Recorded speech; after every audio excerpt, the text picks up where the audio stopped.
Okay. Are we ready here in this room now?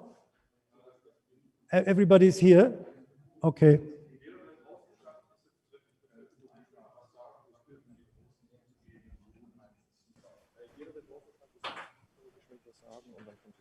Okay. Dann sagen Sie mal was. Okay. Vielen Dank. So, sehr geehrte Damen und Herren, herzlich willkommen zur ersten Nichtprüfung als Großveranstaltung hier auf dem Campus der Uni Hohenheim. Danke, dass Sie alle gekommen sind. Danke, dass Sie alle so kooperativ sind bei diesen Maßnahmen, die wir jetzt mittlerweile einhalten müssen. Dementsprechend, ich möchte mich nicht lange aufhalten. Es ist nur das arbeitsrechtlich gewichtigste Thema des 21. Jahrhunderts, die menschliche Notdurft. Und zwar, wir haben das jetzt gerade nur in 3 Reihen. Falls jemand, der in der Mitte sitzt, auf die Toilette gehen möchte nachher oder während der Veranstaltung, bitte ich Sie, von außen einmal aufzustehen und sich auf entweder die Pfeile, die Sie in der Mitte sehen, oder an diese markierten Kreuze an der Seite zu stellen, sodass die andere Person durch kann und immer ein Mindestabstand von 1,50 Meter gewährt ist. Ja, genauso wichtig war das Ganze auch. Ich wünsche Ihnen ganz viel Spaß bei der Veranstaltung und von unserer Seite aus viel Erfolg, viel Spaß. Bitte schön. Danke sehr. Okay. A great thanks to the hygiene heavies here, who actually make it possible that we can have this event here in Hohenheim more or less live. So I welcome everyone here in the room, but also on the YouTube channels in our WUFA application to the Tropentag 2020, which is organized by ATSAF. I'm the chairman of ATSAF, and I'm really happy that we were able to make this event happen despite the pandemic, despite all the restrictions we have at the moment. We are still able to bring together a network of, I just looked into WUFA, of more than 690 participants who are interested in this conference. And I think this is a big success in these times of crisis. And I'm very happy that in the end, we decided not to postpone the Tropentag, that we decided to be here to talk to each other and to share our knowledge and our experiences in development-oriented research, as we did so many years already in presence. And I'm very hopeful for the coming Tropentags that we might actually benefit from this kind of event to make our impact even larger than it was before.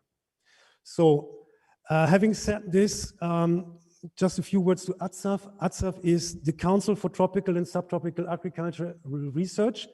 It comprises about 350 members that are forming a network, a global network of players in development-oriented research. There are universities, there are CG centers, there are public and private research organizations, there are journalists, there are medicine, physicians, pediatricians, all kinds of people from different disciplines that join together in the effort of making this world a better place, or at least keeping it a good place.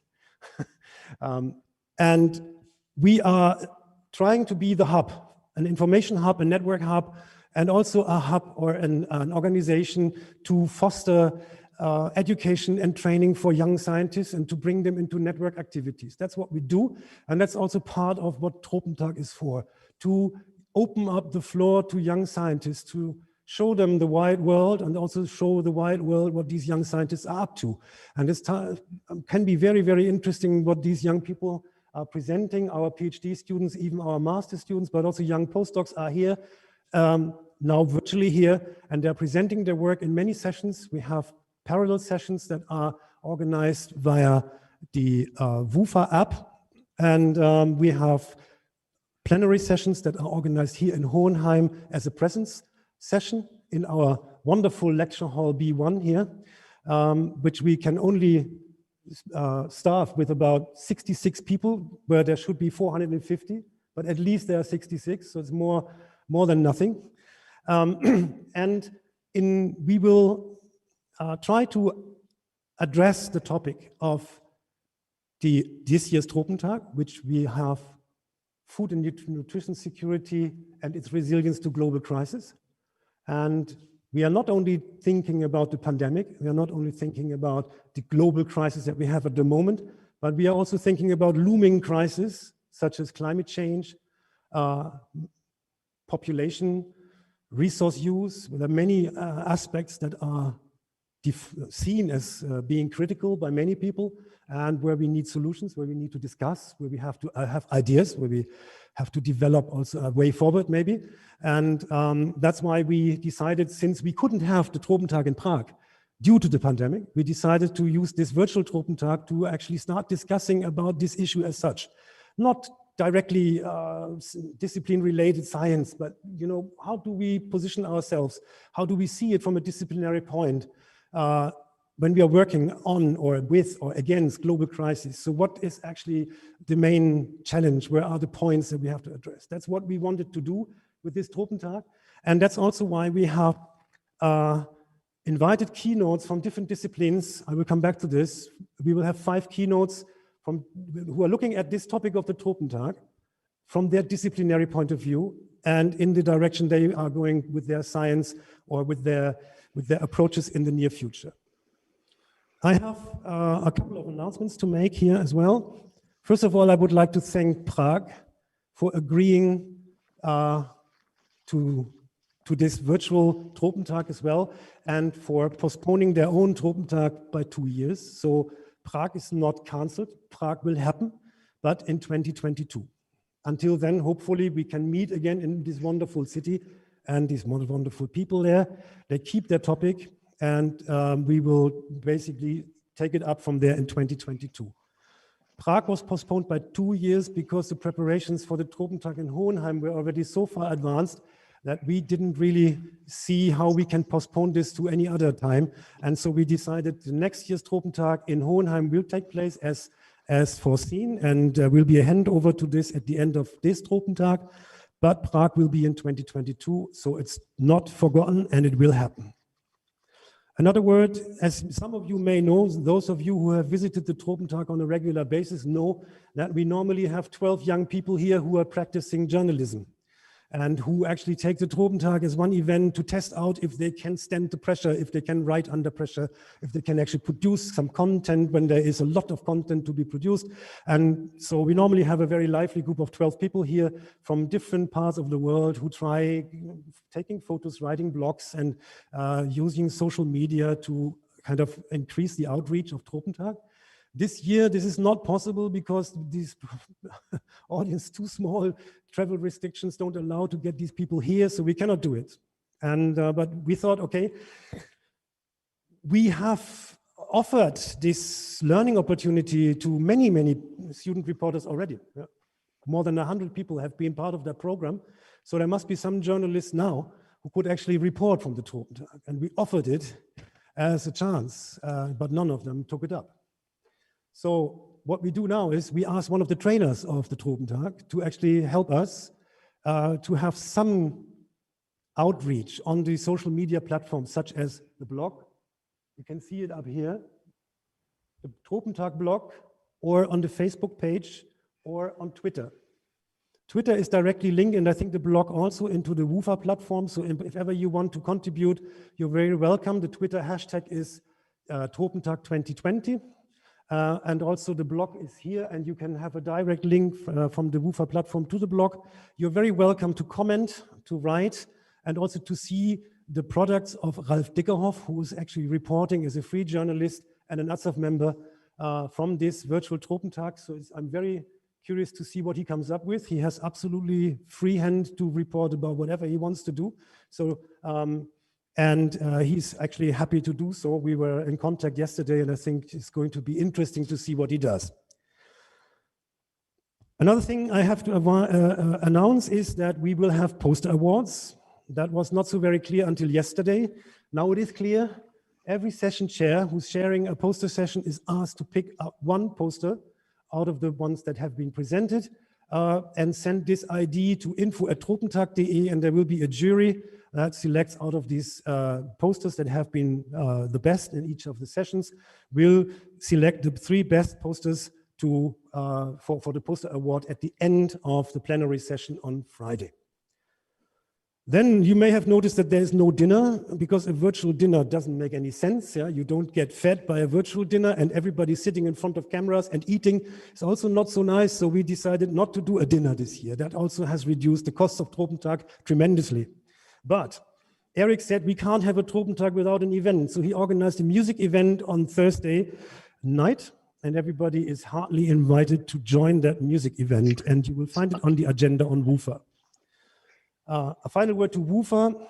WUFA is a platform, and the platform is serving to help us meet and to help us organize this Tropentag.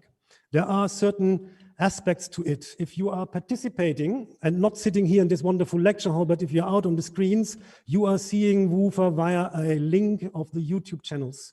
If you want to interact, and we really warmly invite you to interact, you need to open the session on WUFA and go to questions and answers. There is a tab, questions and answers. And only these tabs, only the question and answer tab will end up here in the lecture hall. So if you have questions that you would like to ask to the presenters, go to questions and answers in the respective session and ask your questions there. Do not use the chat function. Chat function will not reach us. The chat function will reach all kinds of people, but not the sessions. So I think I worked through my list, and I'm almost in time. I have the pleasure to announce a couple of keynotes. Today's keynotes, the first one will be given by a pediatrician, Professor Dr. Rainer Sauerborn. I will introduce him in a moment. And the second one will be given by a nutritionist, Professor Dr. Helen Young. The other keynotes on Friday will be given by an ecologist, by an economist, and by a climate scientist, or I think so. We can call him a climate scientist. So we have very different disciplines, yeah? And all of them are working on the same title. And the title is, as we said already, Food and Nutrition Security and its Resilience to Global Crisis. So the first speaker today will be Professor Dr. Rainer Sauerborn. He has been the head of the Institute of Public Health in Heidelberg University Hospital since 1997. So he has been in the job for a long time. He also holds a visiting professorship for global health and climate change at the Umeå University in Sweden.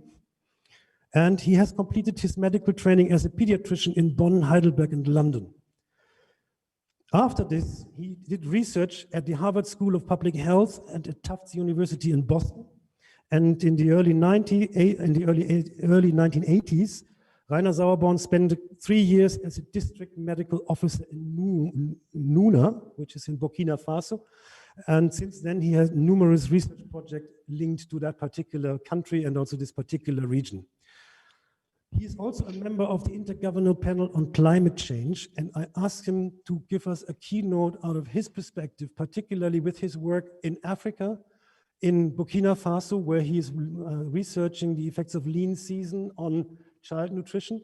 And I think he has some interesting things to say. Unfortunately, because he broke his leg, he cannot move from Heidelberg to Hohenheim, but he is here virtually with us. And Rainer, I see you have already started your video. I'm stopping now the screen here, and you can share yours with us, and you're welcome to give your keynote. Thank you very much. Do you hear me, yes. Volker? Do you hear yes. me? Is it the right screen you're seeing? Wonderful. I see you, but not your presentation yet. Not my presentation yet. So what do we do?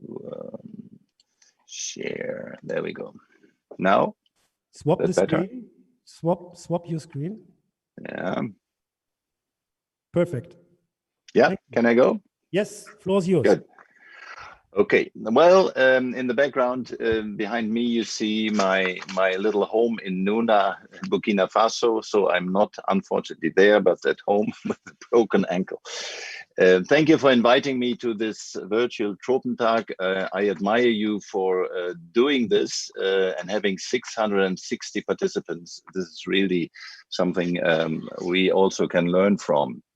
The topic I want to share with you today is strategies to protect child nutrition from climate change. And the word strategies is really the focus. I don't want to talk only about impacts. This is worse than without climate change, and this has a negative impact. But on how do we cope? How do we adapt to it? So a positive note, if you like. My key messages, usually that's at the end, but I do it at the beginning and the end, is climate change is ongoing today. I don't reveal a secret here, but many people think it's in the future, at the end of the century, 2050 and so forth. And here's a map that reminds you, a world heat map that reminds you that in the past decade, from 2006 to 15, we already have up to 3 degrees of warming. And in Germany, if you want to look at it, on Central Europe, it is, well, it is between 1 and 2 degrees, depending on where you are. So Prague and Hohenheim are probably here.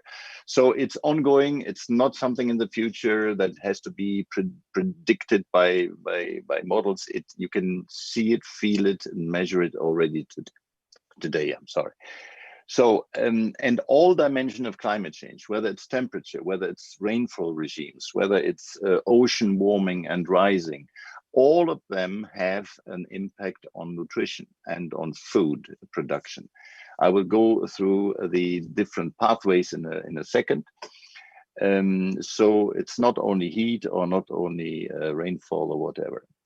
Mitigation in climate terms is, of course, preventing, in the language of a pediatrician, preventing, making sure it doesn't happen, climate change. And if we did the counterfactual without climate change, a word without climate change would have 25 million stunted, meaning chronically unnourished children less.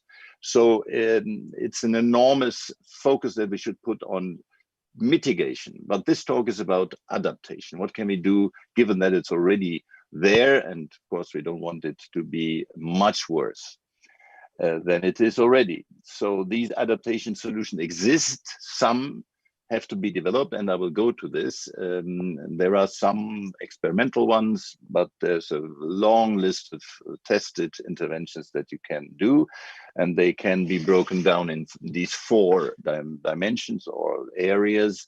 Agricultural management, and you are in Hohenheim, you are the key players here, one of the key players. Nutritional interventions, food policies, and health interventions. And you will see how this all fits together. The next slide, please. Relax. It's very busy, but I can't really simplify this. Let me take you through it. So you have here climate gases, greenhouse gases, and then you have nutritional health consequences. And in between are the pathways. And if you want some structure here, to the right, you have the impact on fisheries, in the middle, livestock, and to the left on crops. And I will only talk about crops today. It's much too much, and I'm not very good at fisheries and livestock at all. But crops is the main impact of climate change on nutrition. And you see here the various incarnations of climate change: temperature increase, rainfall variability, extreme weather events, increased CO2, ozone levels, and then the ocean is here. Then you see this arrow here, which goes to diarrhea and infectious diseases. So that's, nutritional status is not only what you eat, it's also what you lose in terms of energy and calories, and that goes in any infectious disease. You lose energy content and calories, particularly when you have diarrhea. So that's this one. And here is kind of an economic impact, works through the economy, lower GDP growth, lower purchasing power. You cannot buy as much food as you wished, particularly for vulnerable populations. And here is the one that I'm talking most about. It has an effect on an abiotic effect on crop yields, more pests, pollinator decline, lower human labor capacity. It has been shown that the farmer who's exposed to heat cannot give his full work capacity because he is suffering from physiological effects of heat. He cannot work harder because it's getting too hot. something that some of you may not know is that CO2 has a direct effect in itself.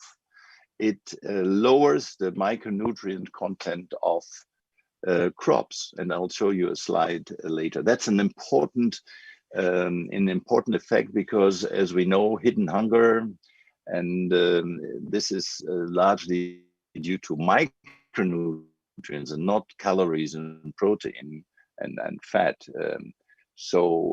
And we have greater post-harvest losses. So it's as if all this conjures to make food production less and to make child nutrition and put it in danger. Okay, so and we can leave this busy slide. And here is this very well-known Nature publication where he shows that CO2, for the first time, it was shown that CO2 has a direct effect, not only through heat and rainfall. It works on the plants. Here's wheat, rice, peas, soybeans, maize, and sorghum, and you see how this is reduced as the percentage change of CO2 is happening. So that is all I want to say about impact. And now we delve into the strategies. And I give some examples from our own research or from our research with other groups. So agriculture, one focus, and I don't have to lecture you on this, you are the masters of the issue of food crop varieties that are more drought resistant, that are high yield, fast maturation because rainy season can shrink, and they better mature while it's raining, and more pest resistant. So that is for some it's already solved. For some, the world is doing research on this. Of course, the GMO question looms, but I'm not getting into this today. Home gardening, very important because of this zinc and iron and protein reduction as a function of CO2. Yeah, so a lot of projects are trying now to grow food that are not sensitive to CO2 but produce these micronutrients. Agricultural management is also bringing colds to Newcastle. You know it better than anybody else. Water retention, the famous Zai in West Africa, where you lift about a square meter, you lift the borders so that the water is not rushing away after a strong rainfall. Intercropping, of course, beans plus maize, and there are various synergies. Inputs, pesticides, fertilizer, this is of course something we should carefully test for these areas, and crop waste reduction. So this is nothing new, or there's already a lot of solutions there which should be accelerated given climate change.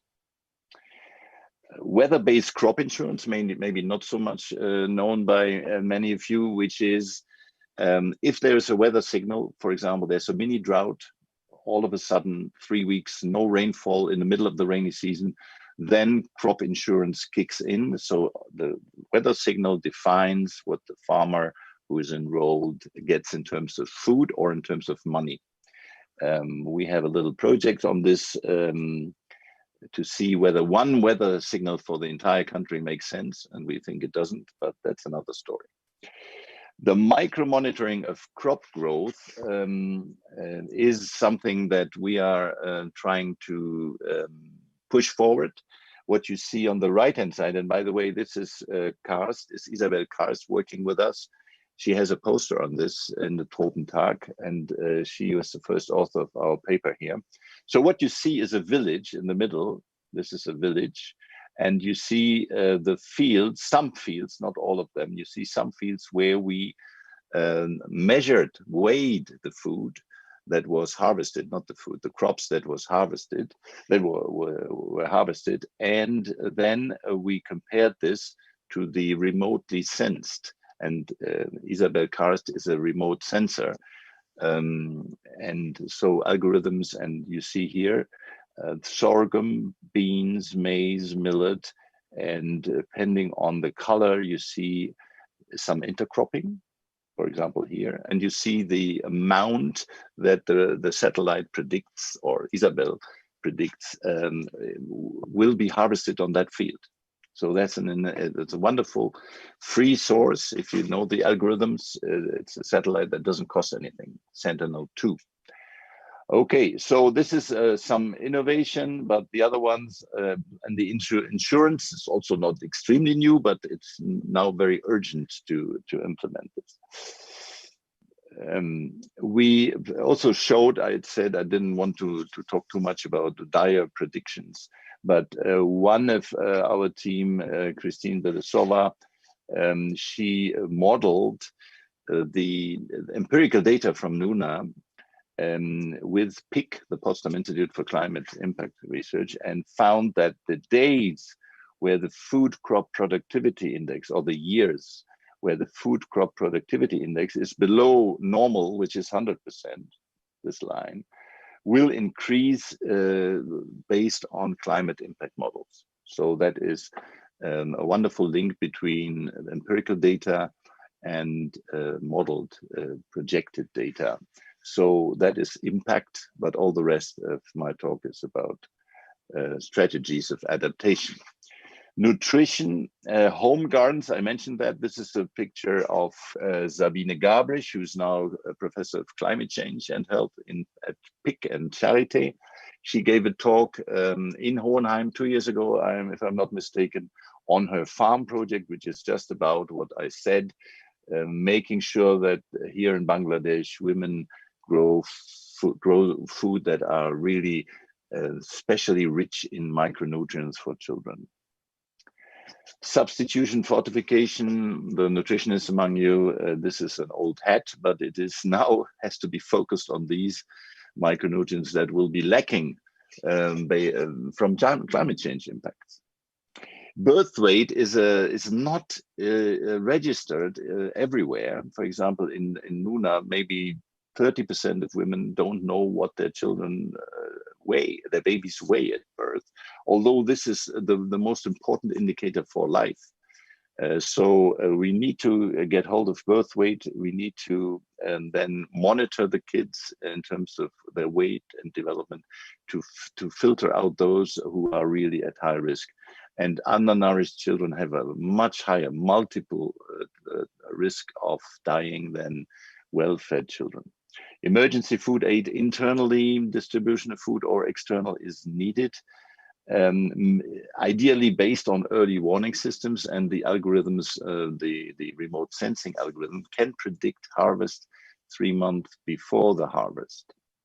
So that would give it a nice lead time for action. Okay, policy. We are talking about research, which is also a policy, if you like, on improved food crop varieties that meet the bill of climate change, if you like. Pricing subsidies, the political scientists or experts among you know that this is so important to give price signals and also to subsidize input, seeds, and food. And I mentioned already the weather indexed crop insurance. Now, cool roofs, you may think now he's really getting mad, but this is absolutely fantastic pioneering work that colleagues of mine have done. The idea is, if it's hot at night, and those who have lived in tropical countries know, the worst thing if you can't sleep because of heat at night, and it gets so warm there that this happens, and in the morning the whole day is you have a diminished work capacity, and that's crucial for farmers not to have that diminished. So can we cool the roofs or the huts can we cool the huts? Of course, no air conditioning, this is absolutely out of the question. The solution could be, as you see on the bottom here, to put some coating. It's quite a sophisticated chemical product, not like white paint, but it's both insulating and reflecting sunlight. And we have with Bernighausen, my successor. I'm no longer the head of the institute, by the way, but I'm very happy that I have a very excellent one.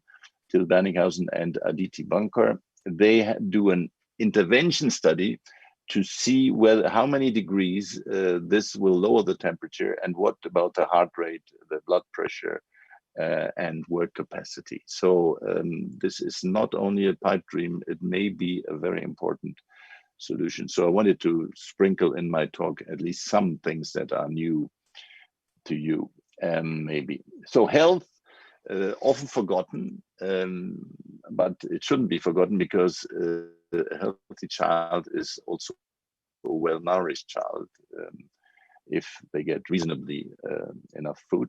Immunization against the diarrheal causing viruses, for example, measles is terrible for nutritional status, so is pertussis. Diarrhea management, so kids should be rehydrated. If there's any bacteria, they should be treated. Intermittent preventive treatment of malaria. If you don't have it, you are born with a low birth weight, and the whole story starts already at birth. But there's also this program for infants below 1 year, some countries below 3 years. So treating malaria on a regular basis without testing, this is called intermittent preventive treatment, is a strategy against malnutrition of children. Exclusive breastfeeding, well, that's not very new. And as I said, birth weight is a risk factor. We studied data from this Nuna place where I work a lot, and you see this was a year with a very bad harvest, and you see that the discrepancy of deaths between children when they had this bad year at the year of birth compared to a better year. Treatment of acute undernutrition, family planning. Yes, you know that closely spaced births are not very good for your health. Access to healthcare is important. And here are my key messages again. Climate change is ongoing. All dimensions of climate change influence through all these pathways child nutrition. Mitigation would save, sorry, that should be 25 million, not 125 children. So mitigation is key, but today we talk about adaptation, and there are 4 strategies on agriculture, on nutrition, on policy, and on health. And with this, I thank you. And I don't know whether there's discussion. Volkert will tell us. Thank you very much indeed.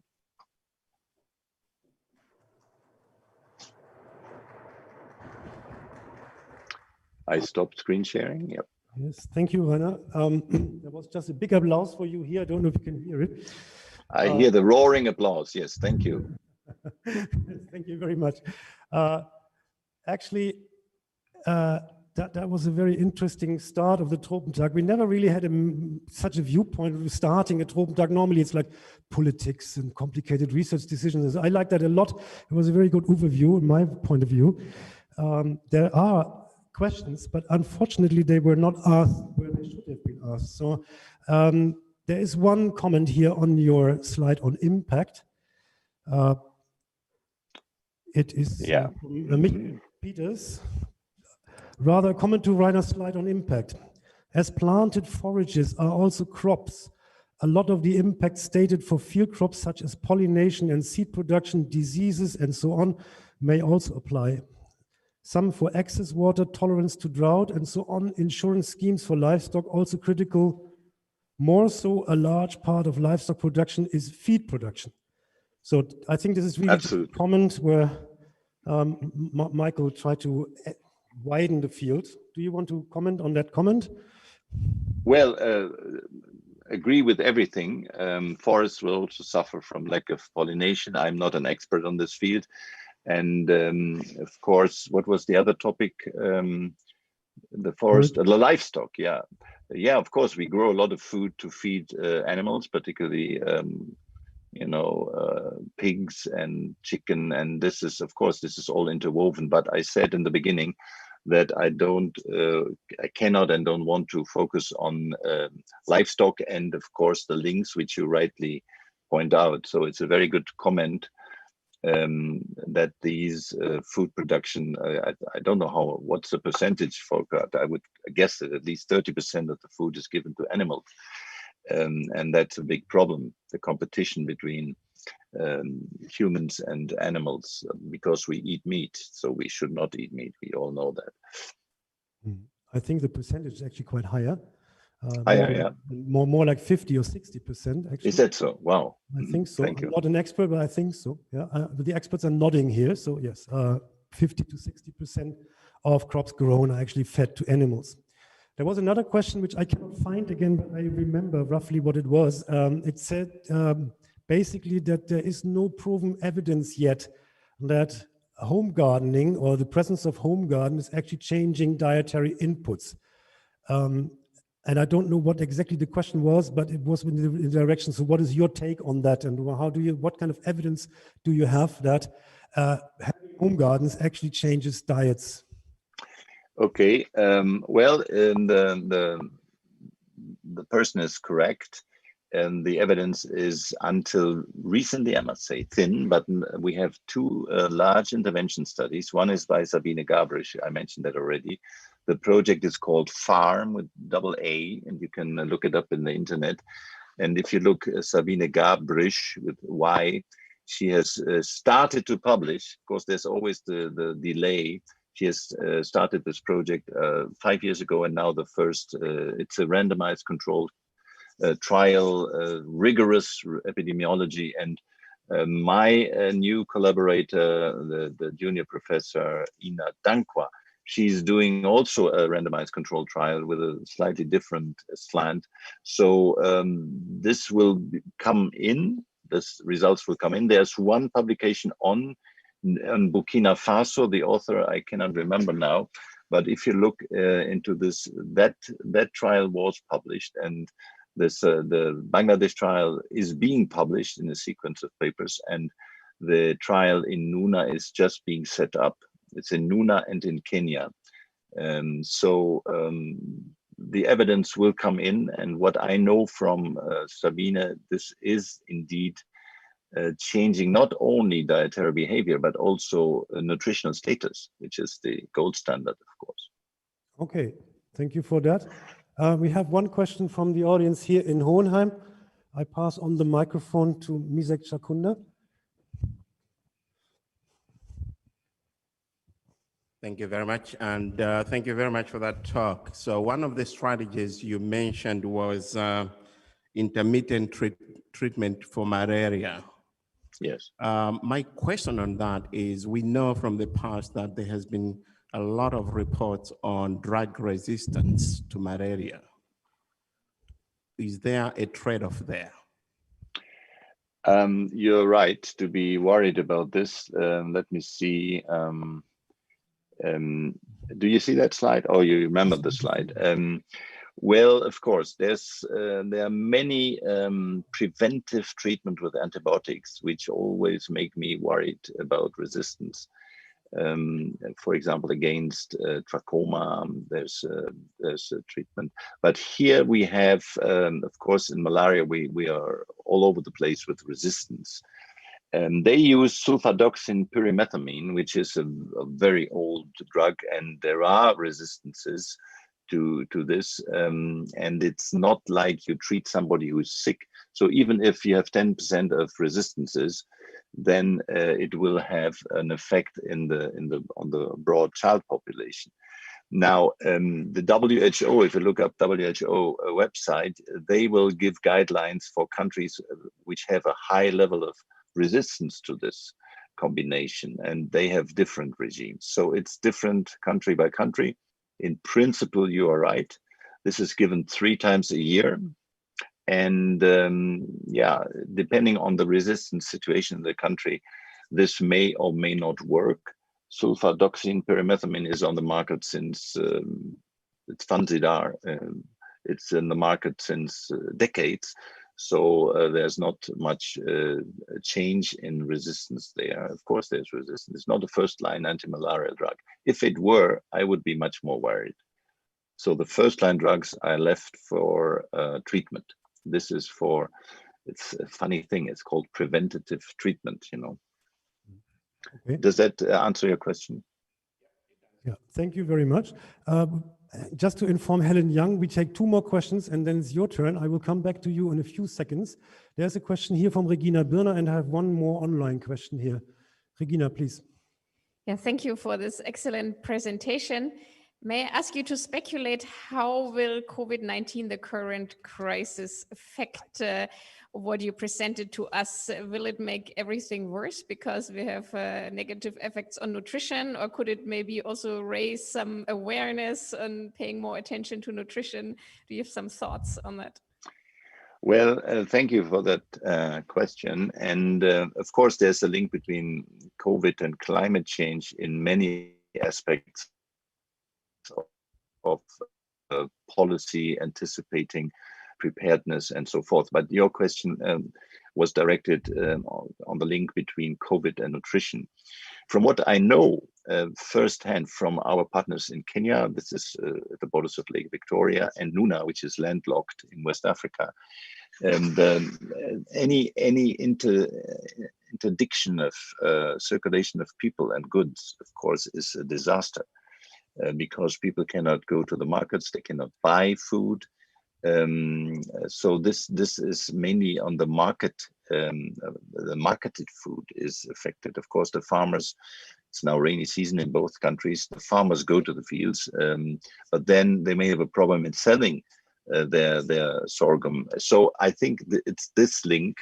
I'm not aware of any direct effect. I mean, it's not like so many people are COVID stricken that they cannot go and farm, or that it's just thank God a very small population of percentage of the population. But if you have policy measures like lockdown, then you get into trouble, and that's one of the collateral damages of lockdown. And there are many, and I think you have that in mind when you ask that question. Thank you, Rainer.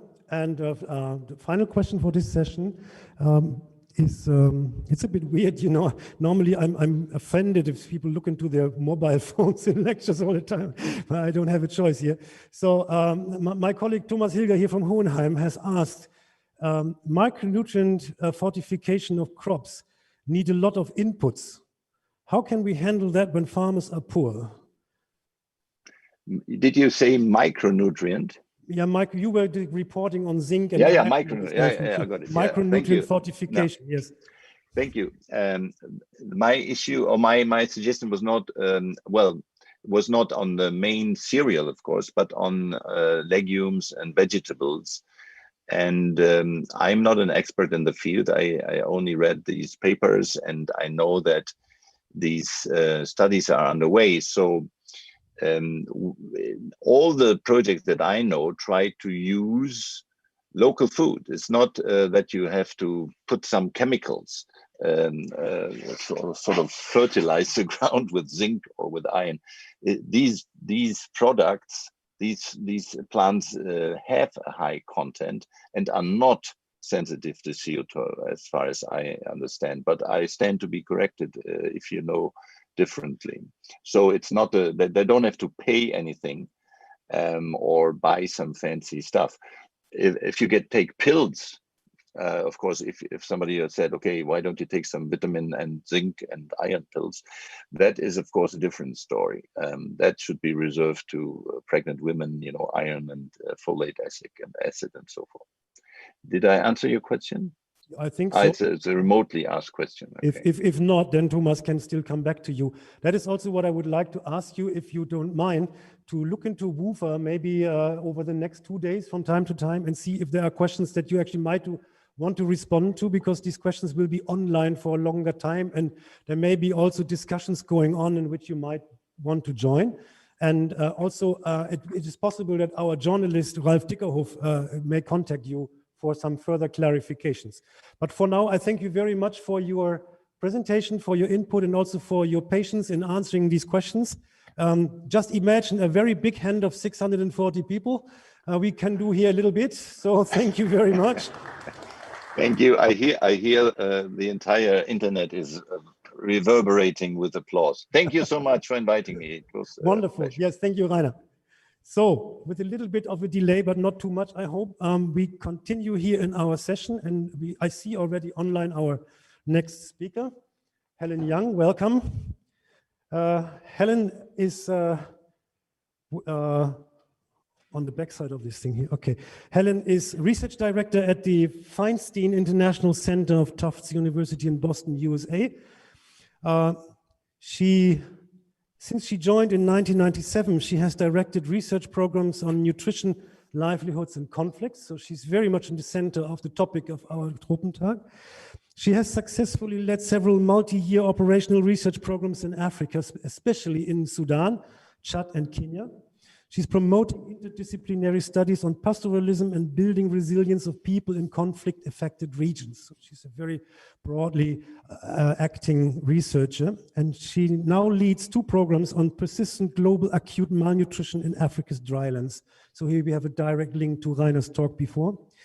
Helen has been the co-editor of the journal Disaster since 1997 and is on the editorial board of Food and Nutrition Bulletin.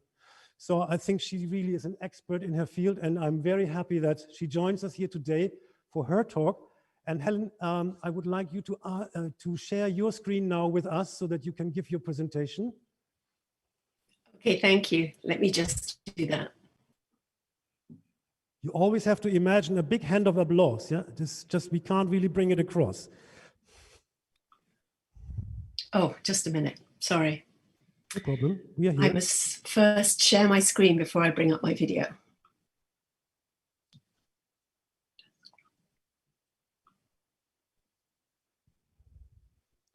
Yeah, we see your screen. Okay, great. Then I will move over to my presentation. Yes, please.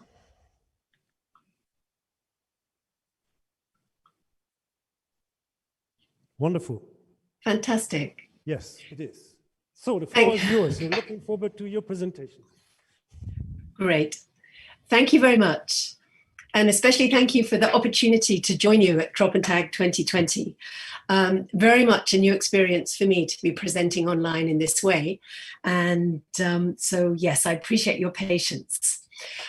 So I will be talking about the problem of recurring rates of high childhood acute malnutrition, which is one of the main challenges of our time. Globally, the UN agencies recently estimated there are 50 million, or 77.3% of all children globally are wasted or suffering acute malnutrition. And I will be arguing that a better understanding of the resilience of dryland communities can help in analysing the drivers of malnutrition and thereby be used to promote food and nutrition security. So first of all, a little bit of background on the problem of what we call persistent global acute malnutrition. Well, first of all, what is persistent global acute malnutrition? As I mentioned, it's essentially where high rates of wasting are occurring over years and decades. And when we say high rates, in order to judge whether they're high or not, we use the universal emergency benchmark of 15% weight for height based on the WHO growth standards, which is widely endorsed internationally.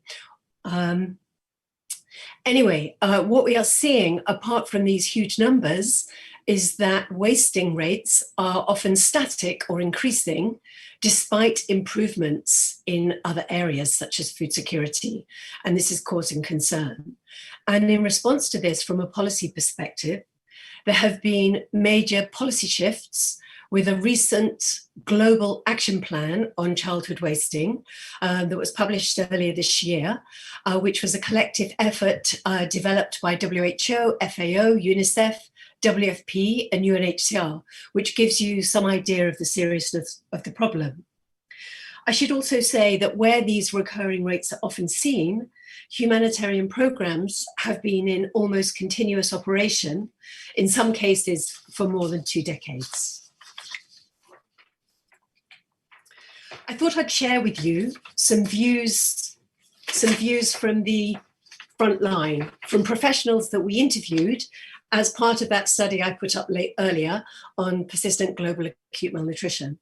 These are some of the quotes from senior professionals working for regional government, UN agencies, INGOs, and local academics. So for example, a whole group of countries where GAM is persistently high: South Sudan, Sudan, South and Central Somalia, Sahelian West Africa.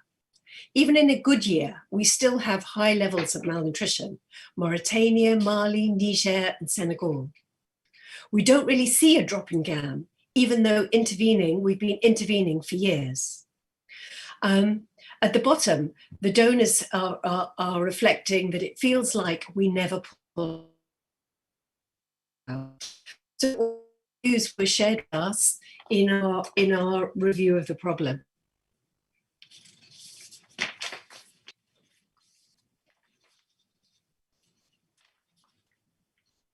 Sorry, forgive me one moment. So the focus so far has been on the problem globally, but in our review of persistent global malnutrition, we noticed that it was particularly prevalent in dryland regions, especially across the Sahel and the Horn of Africa, where countries were frequently mentioned as suffering this particular problem by our key informants. So we had, in more recent work, we've been focusing on the particular issue of malnutrition in drylands. And what we discovered, what was particularly evident, was that while an understanding of seasonality and the non-equilibrium paradigm, while that's common knowledge among many dryland agriculture and pastoralism experts, this understanding is not necessarily universal, and many misperceptions persist about drylands. For example, something as simple as seasons and seasonality. We all have a sense of these in our own lives and in our own environments. But when we are talking about dryland regions in Africa, they're frequently poorly understood. For example, sometimes we see they are often translated into their English equivalents. Summer is often the hot, dry season, but it's not followed by a harvest. Rather, the harvest is just before the summer. So this use of English terms for seasons in Africa is very confusing and tells us little or nothing about their characteristics. A further problem is that seasons are often presented in binary terms: rainy season, dry season, or perhaps pre and post harvest. In our work on looking at seasonality of malnutrition, we were particularly interested in community perceptions of seasonality.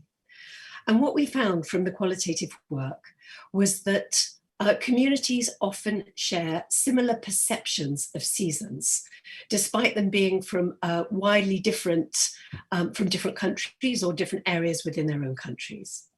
So here I have a graphic showing the seasons as described by focus groups across the region of Darfur. And this region is the size of France, so it's not small by any means. And we're talking about 70 focus groups, so quite extensive field work. We found that similar terms were used for 5 different seasons that were identified by our groups, starting at the beginning of the year with Rushash, which is the start of the light rains at the end of a long, hot, dry season. This is followed by the more established rains known as Harif, which then go into Deret, the end of the rains and the beginning of the dry season, followed by the cool, dry season known as Shita, and which then goes into the hot, dry season. Now, we found similar terminology also in our qualitative work in Chad.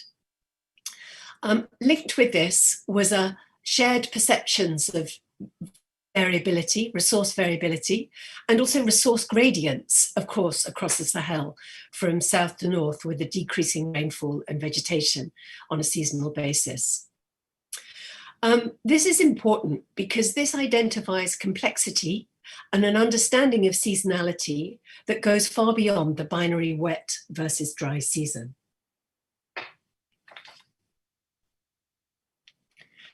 Until recently, it was widely assumed that the seasonal changes in nutritional status broadly followed or coincided with the hunger gap. So the hunger gap is a time of food insecurity, but it's also a time of increased incidence of rainy season diseases, for example, such as malaria and diarrheal disease. Actually, there should not be an arrow between food insecurity and rainy season diseases. That should really be a plus sign, because food insecurity is here. We want to show that these two factors or two drivers are assumed to lead to an increase in malnutrition.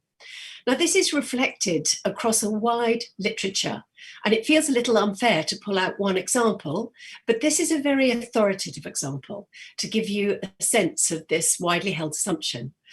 To quote, estimates of wasting prevalence can vary across seasons.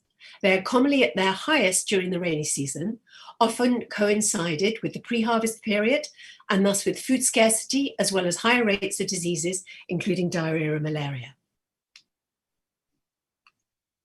However, in our own work and analysis of seasonality, we found very different patterns. So this particular analysis was based on a total of 350 SMART surveys, the surveys that are commonly done by agencies during protracted or ongoing humanitarian crises, but they're also done in non-emergency contexts. We took these 350 surveys are from 3 countries, Chad, Sudan, and South Sudan, and particular regions within those countries. And we calculated the mean rate of child wasting for each month and plotted 3 separate graphs. What this revealed was essentially 2 peaks of wasting in each country. As you will see, the first major and larger peak occurs around mid-May, that first peak that you can see in each of the graphs. However, there is a slight variability in timing because the start date of the rains varies varies slightly according to these countries, but also within countries can vary. This peak is followed by a slight improvement in acute malnutrition, and then a secondary but much smaller peak after the lean season or hunger gap. The second smaller peak corresponds to the end of the rains, but also low temperature and high vegetation. These are very different conditions from the first peak that's at the end of the hot, dry season and beginning of the rains. And this might suggest there are a different set of drivers, but I'll come back to that later. We also undertook qualitative studies in Sudan and Chad, and these confirm the seasonal pattern. We looked at local perceptions that identified the same late dry season and early rains as the period when malnutrition is at its worst. And other studies since ours have confirmed this. In reviewing the literature, we note earlier anthropological studies in both East and West Africa, particularly those focusing on pastoralists, have similarly identified this period as particularly challenging from the perspective of both dryland pastoralists, but also agro-pastoralists. This data also confirms something I personally witnessed, but have not read about during my time as a field nutritionist in the 80s. And that is when we found very high levels of acute malnutrition around, during the hunger cap, we also saw a rapid recovery and reduction in acute malnutrition immediately afterwards, which was, quite frankly, at that time, astonishing. So let me tell you a bit more about this study, which is called Twin Peaks, the Seasonality of Acute Malnutrition, Conflict and Environmental Factors. First of all, it was done in collaboration with FAO and included an analysis of the relationship between nutritional outcomes and a range of data. As I mentioned, the nutritional data was from the SMART surveys, but we also used online data that is readily available free of charge. So remote sensing data, including precipitation, temperature, normalized difference vegetation index, or NDVI. We also downloaded data from the Armed Conflict Location and Event Data, ACLED, and on disasters from the Emergency Event Database, dating back to 1993 to look at the relationship between disasters and conflict and our nutritional data. Plus, we had data from GPS tracking of livestock herds to understand this, to get a better understanding of livelihoods, and qualitative data, as I mentioned, from focus groups, key informant interviews, and case study interviews.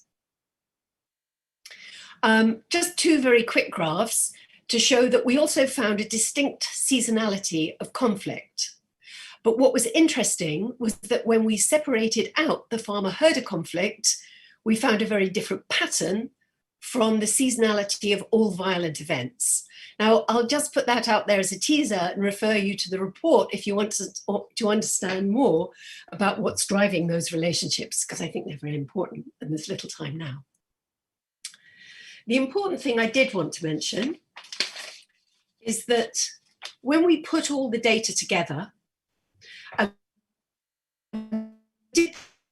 harmonic regression, which allowed us to account for within-year seasonality on mean survey, on the mean nutritional status, with several of those independent variables I mentioned earlier. What we found was that within-year seasonality had some of the greatest explanatory power in terms of both mean weight for height and also the prevalence, which is not surprising when you look at those graphs, but it's good to have it confirmed. Importantly, we also found that NDVI and temperature were also shown to be significantly correlated with nutritional status, with the higher NDVI, so vegetation, associated with better nutritional status, but the higher temperature associated with much worse nutritional status. And as you know, the highest temperature occurs during that, just before that Recherche period, prior to the rainy season, during the hot season. Third, of our disaster-related variables, the only variable that is consistently correlated with wasting is conflict. The more conflict events in any year, the higher the prevalence of wasting. Now, our variables altogether explained about 1/3 the variation in GAM, or global acute malnutrition. Now, that might seem small, but it's actually much higher than the R² observed in most nutritional household level surveys. And so we conclude that it indicates a strong role of environment, but also the value of using this secondary region-wide data in order to examine these causal relations, or these associations between variables.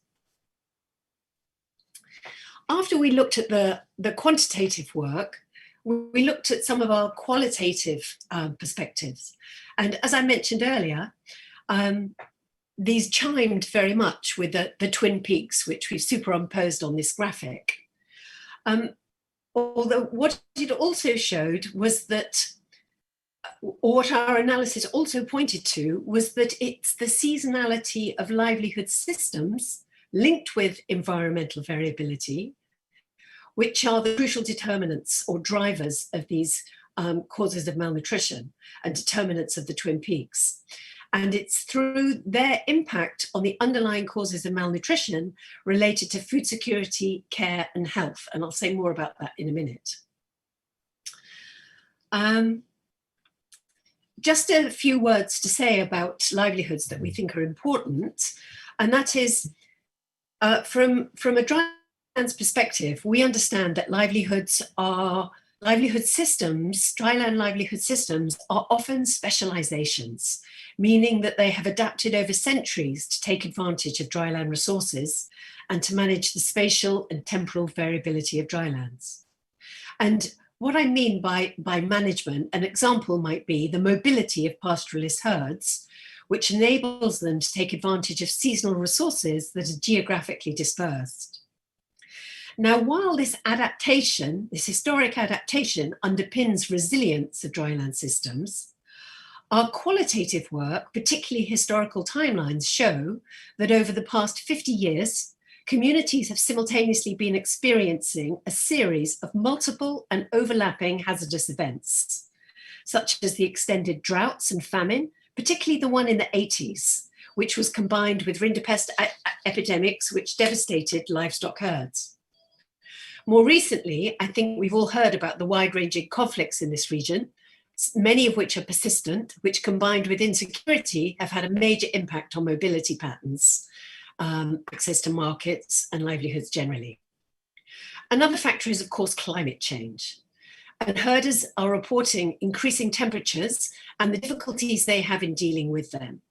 One of their coping strategies is to resort to more nighttime grazing, many of which is organized around herd self-herding. and also reduced frequency of watering. So herders are struggling to deal with what they very much perceive as increasing temperatures. Now, as a result of this work, we would argue that, as I mentioned earlier, in a drylands context, an understanding of livelihoods and seasonality is vital, central even, to understanding the drivers of acute malnutrition in finding solutions to this problem. Now, obviously, there are multiple implications from the work for research and also for policy and practice. I cannot focus on them all here today, but the issue I would like to focus on is the need for reviewing, updating, and revising our conceptual framework of the drivers of malnutrition.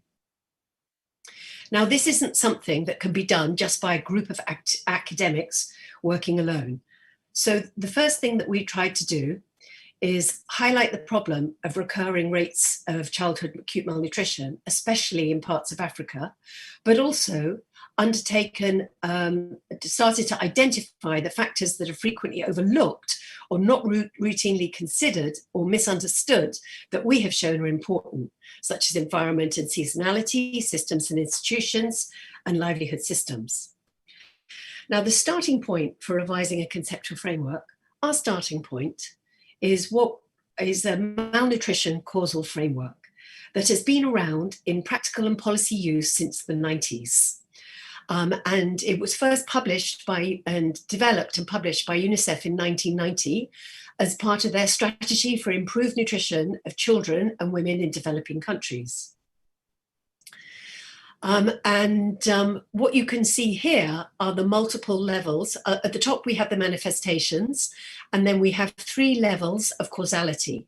The immediate causes affecting the individual child relating to food intake and disease, the underlying causes relating to food security, care, which is described as maternal and child care. We can also think of the social and care environment, and the health cluster of causes related to access to health services and wider public health, the underlying causes and the basic causes, which I'll be talking more about. Now, I should say that the underlying and the immediate causes of malnutrition are well understood, and they've become part of the lingua franca of nutritionists, common knowledge, especially among practitioners, field workers, as well as policymakers. And surprisingly, the framework has changed little since its original inception, but that with one exception, and that is the basic causes, which have received considerably less attention and have been presented in different ways over the decades.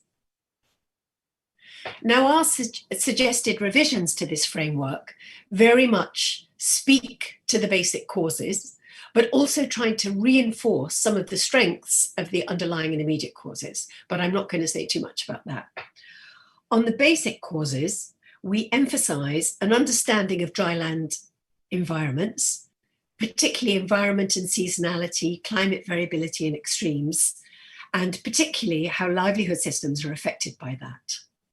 But of course, livelihood systems are affected by environment and seasonality through formal and informal institutions. Hence the role and importance of these institutions in managing resources, but also in underpinning social norms, rules, and customs, such as gender norms. And they are impacting on livelihood systems, their resilience and vulnerability. And of course, to understand this, we have to understand the history of vulnerability and the long-term trends affecting the resilience of these livelihood systems.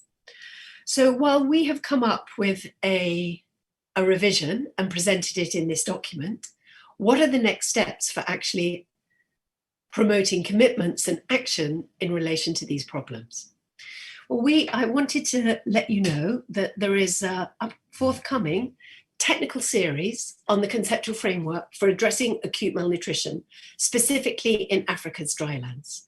And Tufts is running this technical series in collaboration with FAO and also with support from those UN agencies who are working, who have developed the Global Action Plan on wasting. The technical series involves 4 webinar panels whereby we explore the updated framework and have 16 panelists drawn from regional representatives and international representatives from UN agencies and civil society and academia. Through this technical series, we will share some of the recent research that challenges some of our conventional wisdom, and we hope to promote a deeper debate to help us understand these basic drivers, as well as raise issues regarding methodology, ways of working, and our operational approach. And after these 4 events, Tufts University and FAO will again revise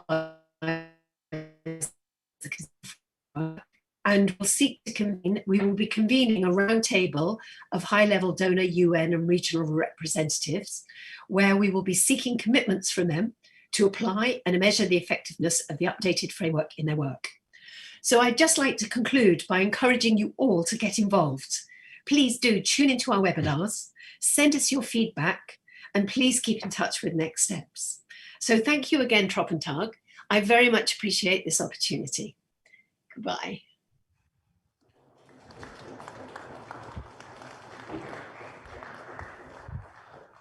Yes, Helen, thank you very much for this impressive talk and also the impressive work that is behind it. Amazing. I think you heard some of the applause here, I hope, in this small lecture hall. There are some questions online, which I have to find again, because people are addressing the speakers actually in the general welcome address. And so I have to be scouting for these questions, but I found some of them. And there was one question was regarding the seasonal aspects that you were actually talking about. And the question was, how reliable are these seasons in terms of climate change? In other words, since seasons are probably likely to change, to what extent are your findings still valid?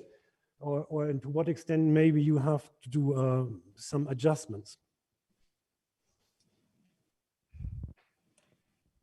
Okay, so I'll respond to that question. Thank you very much for a really excellent question. I think the nature of this work and the fact that it's interdisciplinary really stresses the fact that we need to collaborate. We need to have multidisciplinary teams, and we need to be addressing these questions such as these. So, for example, as part of our team, we're working with climate scientists, and we have available, and we're also accessing the work that's been done reviewing climate. For example, the rainfall variability over the past 100 years in Sudan. And yeah, in Sudan and Chad both have a unimodal climate, as I described, and in those climates. It's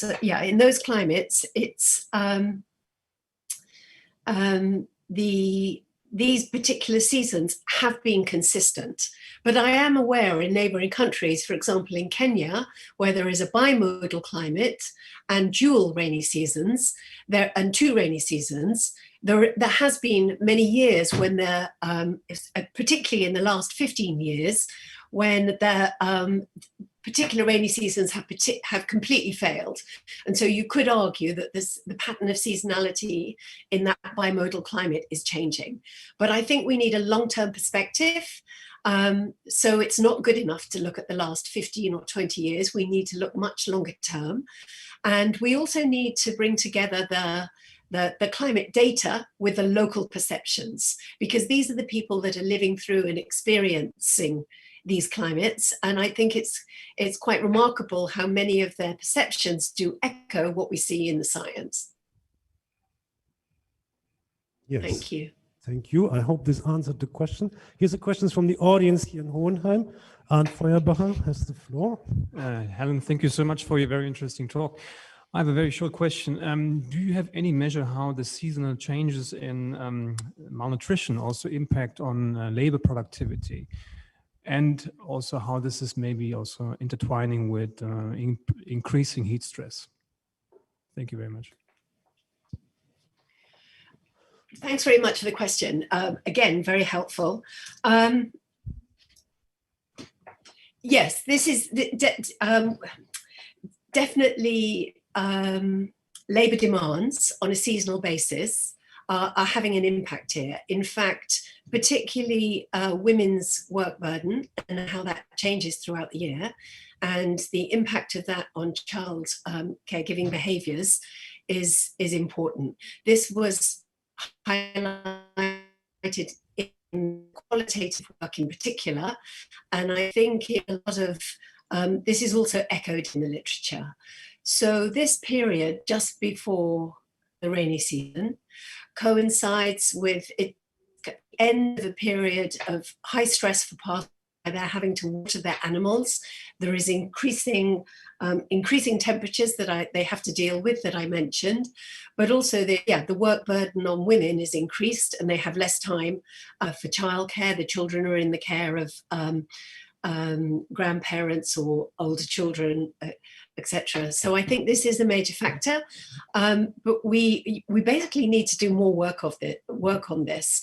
And I didn't mention any of the methodological issues, but there are challenges to doing longitudinal studies that are required deeply.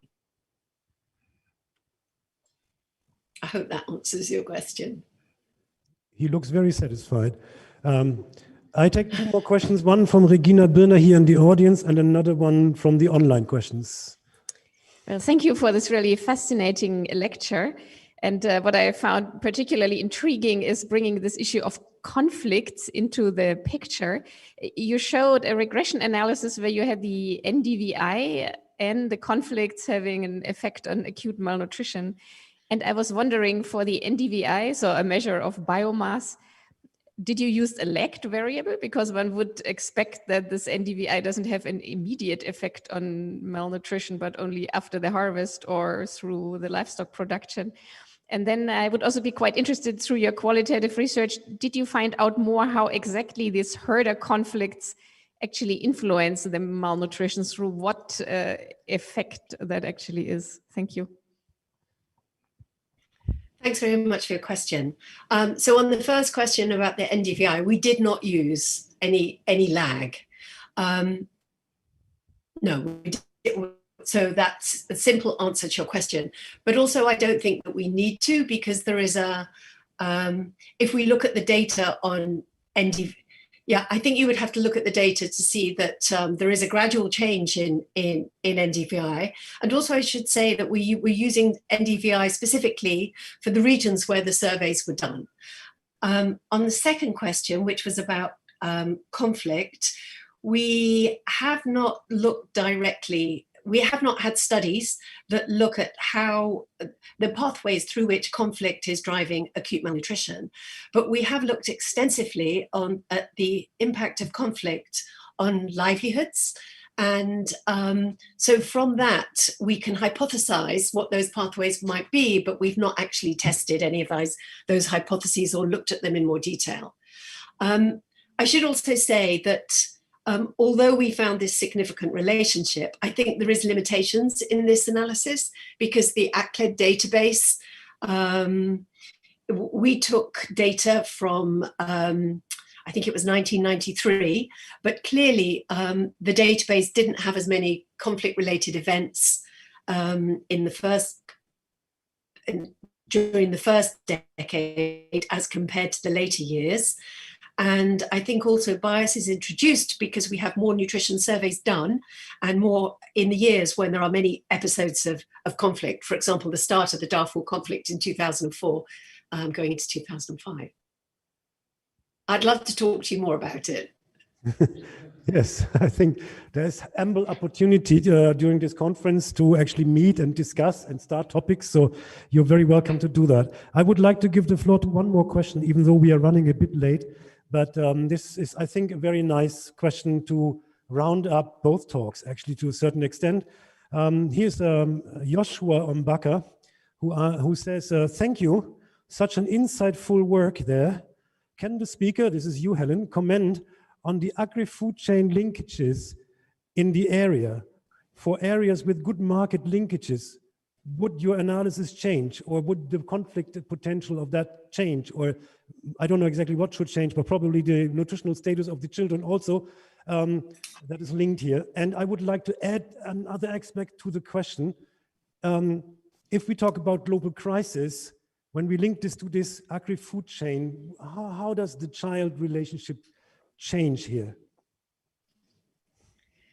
I think it's complex, but if I try and simplify, we see very strong relationships between access to markets and some of those drivers of malnutrition, for example, food security, but also obviously livelihoods. We also see greater transformation of livelihoods, the greater proximity to markets because of the access to a wider range of livelihood strategies, the opportunities for diversification. But on the other hand, other factors might become other drivers. There may be bigger problems with other drivers, particularly around women's work burden, but also around exposure to infectious diseases compared to, say, children whose families are still practicing their traditional livelihood specialization. Yes, that was a very good summary, I think, a simplification of the complicated question. Thank you very much. So we are coming to an end. Give a large hand to Helen here for her talk.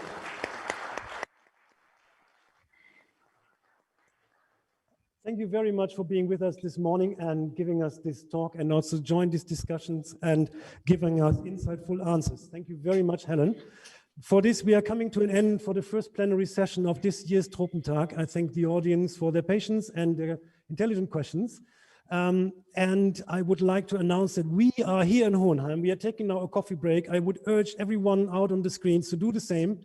Yeah, move a little bit, get some fresh air into your lungs, and then come back, or maybe also polluted air, depends on your health status, and come back to the plenary session at 14:45, so 15 minutes to 3, when we will see here the awards of Hans Rutenberg Graduate Award and Josef G. Knoll European Science Award. And the chair of the session will be Andrea Fardani, who's already sitting here. And we are looking forward to seeing you all again here in about 20 minutes. Thank you very much.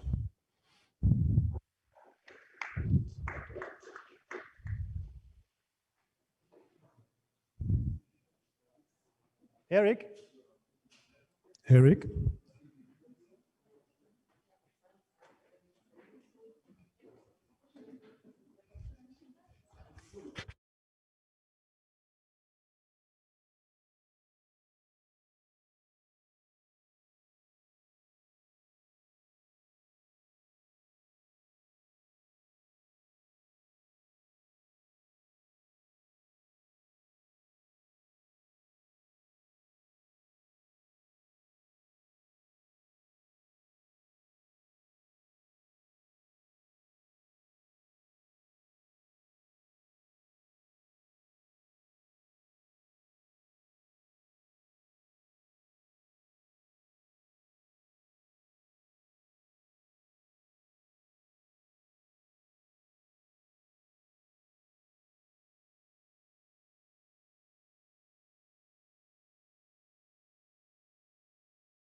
Graduate Award and the Joseph G. Knoll European Science Award.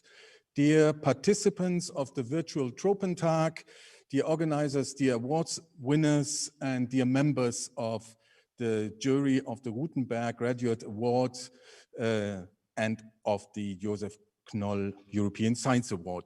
Since 1999, the Iselin Foundation, later on the Foundation Fiat Panis, are supporting qualified young graduates by honoring excellent master theses in the field of food security with the Hans Hartwig Gutenberg Graduate Award. The founder of our foundation, Dr. Hermann Iselin, believed that development-oriented scientific research can have a great impact to the improvement of countries with food deficits. And Dr. Iselin was convinced that only a world without hunger will be a peaceful world. Professor Dr. Hans Hartwig Gutenberg was a respected representative in the early years of the international-oriented agriculture research at the University of Hohenheim. 4 years ago, the institute related to tropical agriculture at the University of Hohenheim merged and formed the so-called Hans Gutenberg Institute. The prize is awarded with the total amount of 7,500 euro, which can be divided up to not more than 3 prize winners. All persons can apply for the prize which studied at European universities and graduate successfully with a university diploma or a master degree. An independent scientific jury decides on the award. Let me thank Regina Birner, Ulrike Grote, and Jochen Reif for their intensive work to select the most successful works for this year. The award winners will now present their scientific work, which will be followed by the assessment of a member of our jury, Regina Birner, and the handover of the certificates. And you already are aware of our prize winners this year, but I am sorry that Sina Bierkamp from the Leibniz University of Hanover is ill and will not able to join us, neither prepared a video to have the possibility to present her work. But let me send our wishes for a prompt recovery of Sina. So we are moving to Franziska Steinhübel, who studied at the University of Passau and is actually working at the University of Hohenheim. Franziska, the floor is yours.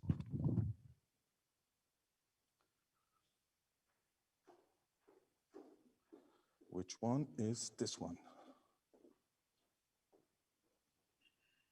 F5. Could you make it big? Thank you.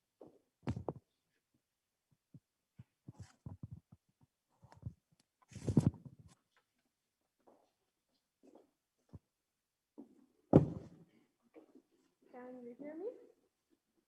Do I have to turn this on? Can you hear me now? Okay.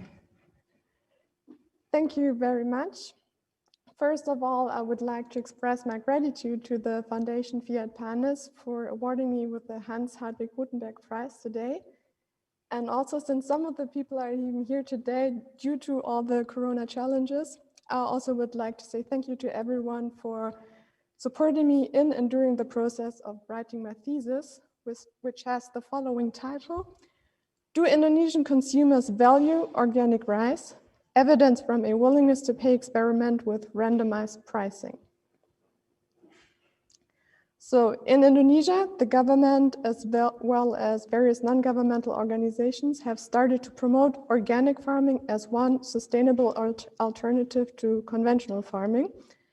And while most of the efforts mostly focus on the supply side, the demand side often remains neglected, also in the field of research.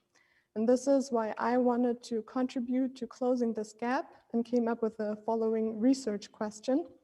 Do Indonesian consumers value organic rice, and which factors influence their demand?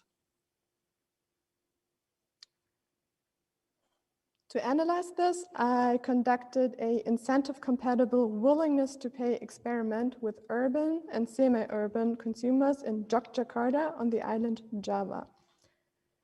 Within the experiment, I opted for the so-called Becker de Groot-Marshak approach, which is based on an auction mechanism. Within the experiment, we used this graphic and also a bit more time to make sure that all respondents actually understood the overall procedure. I hope I can also make it understandable with only a few sentences today. So within the experiment, respondents are asked to submit a price bid to purchase 1 kilogram of certified organic rice. And then only those respondents whose bid is equal or higher than a randomly drawn price can actually purchase the organic rice. And I decided to opt for this approach since it has the advantage that respondents are faced with a real purchase decision and are therefore less prone to misreport their willingness to pay. To further analyze the factors that actually influence the demand of consumers to pay higher prices for organic products, I added a information treatment to the experiment and divided the respondents in 3 groups. Group 1 and Group 2 were shown a short information video on the advantages of organic farming. Group 1 regarding the health aspects of organic farming, Group 2 regarding the environmental aspects of organic farming. Group 3 comprised the control group. Overall, I interviewed 293 respondents who were all randomly selected with the help of local enumerators, and of course the experiment was conducted in Indonesian. To analyze my data, I used a simple linear OLS regression model. When we look at the results, I can say, yes, Indonesian consumers do value organic rice. Within the experiment, on average, the respondents offered a price premium of 20% for certified organic rice compared to the price they usually pay for conventional rice. But when we look here at the demand curve in orange and compare it to the gray line, which illustrates the current level of the market price for certified organic rice, we see that only around half of the respondents offered a price which is equal or higher than the market price. So there's still potential or even need to further raise the demand of consumers. And when we then look at what actually motivates consumers to pay higher prices for organic products, surprisingly, I found out within the frame of my experiment that the information treatment was not statistically significant in raising the willingness to pay of the consumers. And regardless of the treatment, the health aspect seemed to be the main motivation for consumers to purchase organic rice, which is here in the pie chart, the orange part, around 80% of the consumers. So I would like to conclude with the discussion of some policy implications. So on the one hand, one might consider that maybe better conceptualized or more detailed information might be more efficient in actually raising the willingness to pay of consumers. The health channel seems to be a very important channel. Regarding the environmental aspect, I think this might also stem from a general low environmental awareness of consumers. So this could also be something that might be tackled in the future. And when you think about future campaigns to further raise the demand for organic products, within my experiment, I found out that the most promising target group seems to be younger, better educated, and wealthier consumers. Should you have any remaining questions, I'm happy to answer them later during the coffee break. And for now, I would like to say thank you very much for your attention.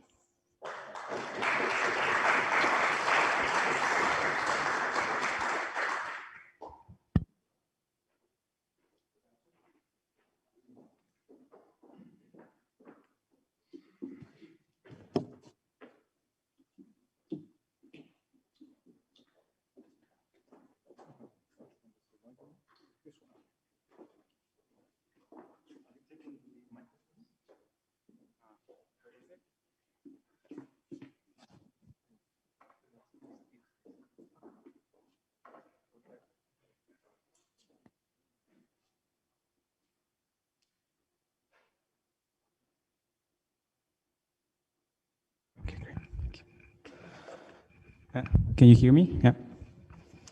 Yeah. Good afternoon, everybody. Thank you very much for being here. First of all, I would like to thank the Fiat Panis Foundation for this award.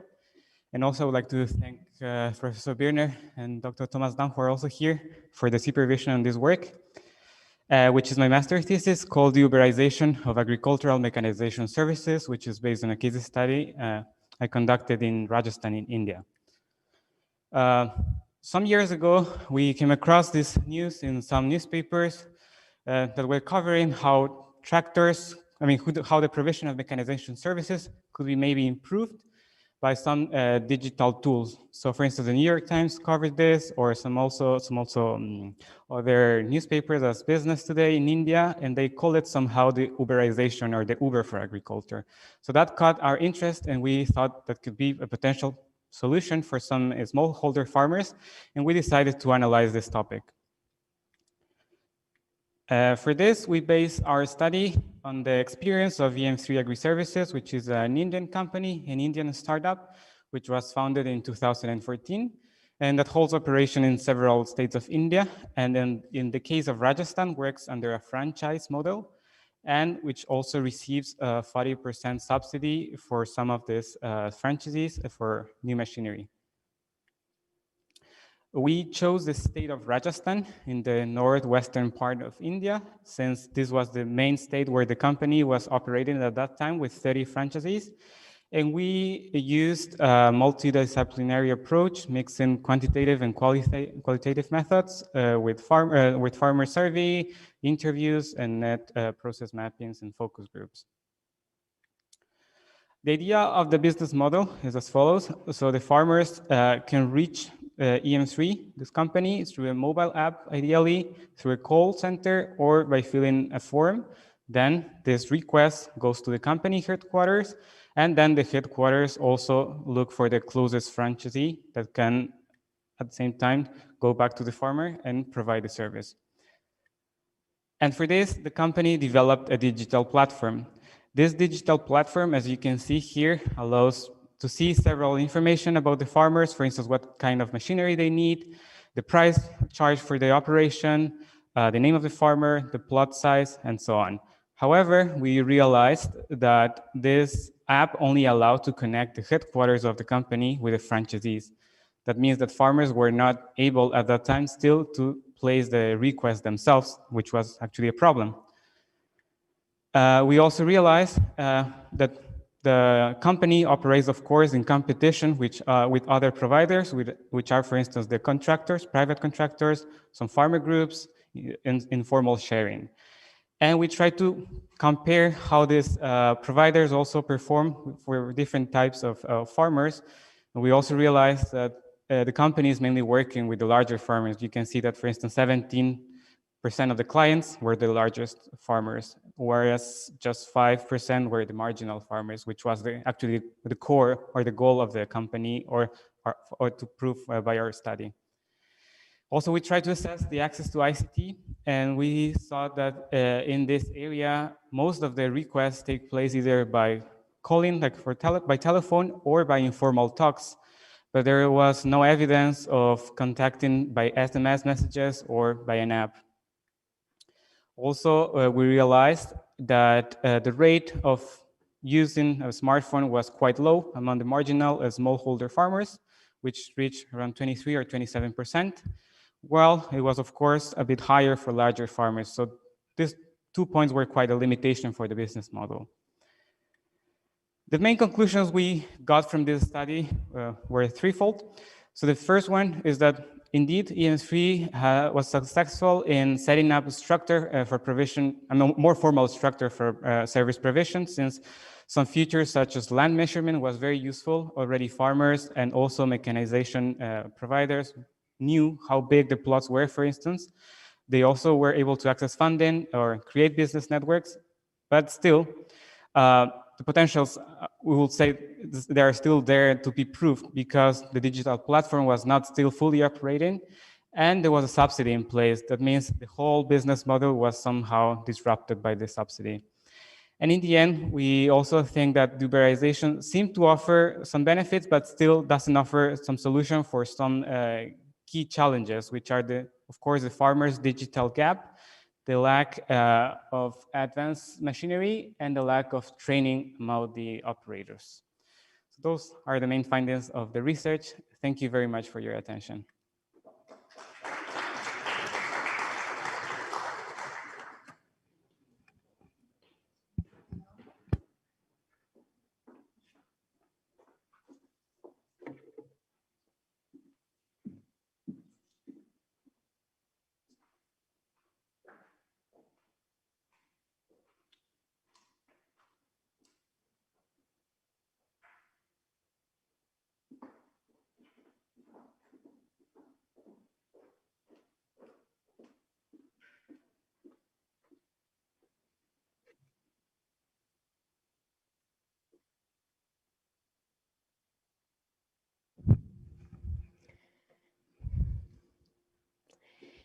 Dear participants, it is my great pleasure to deliver the laudatio for this year's Hans Hartwig Rutenberg Graduate Award.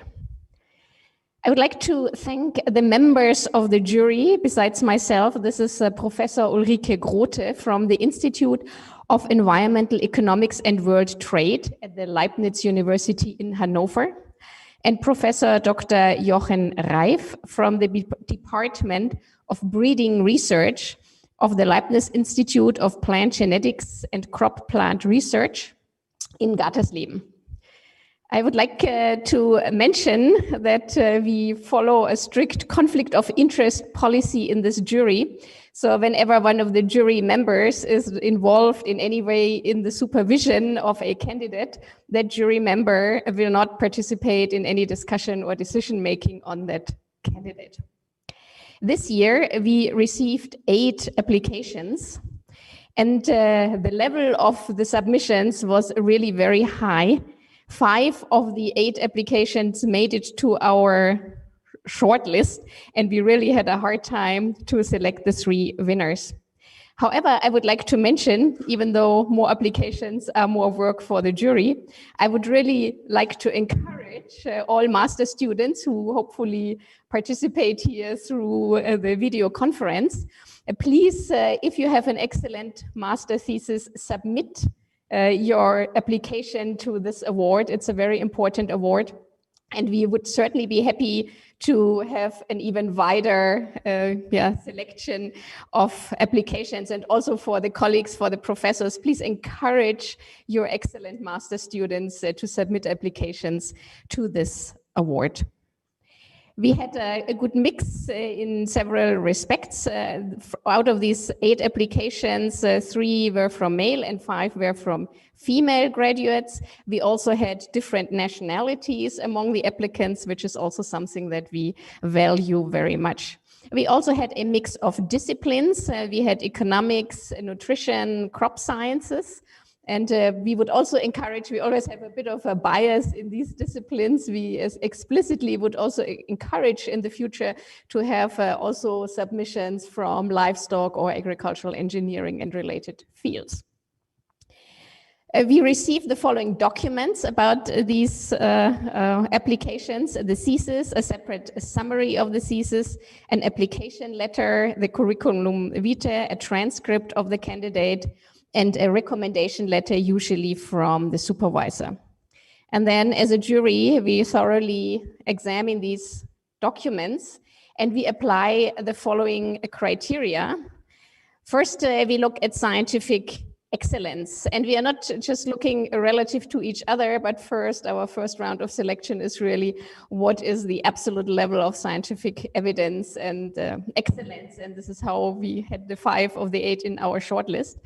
But then we also look what is the relevance to global food security, because this is obviously what the founders of this award were valuing the most. We also were looking at how innovative and creative are the applications. We also look at the curriculum vitae, to what extent they reflect the dedication of the applicants to using research in support of achieving global food security. And also we look at to what extent does the research reflect the spirit of this great professor after whom this award is named, the Hans Hartwig Rutenberg Award. He was a professor here at Hohenheim, as Dr. Fadani has already explained to us.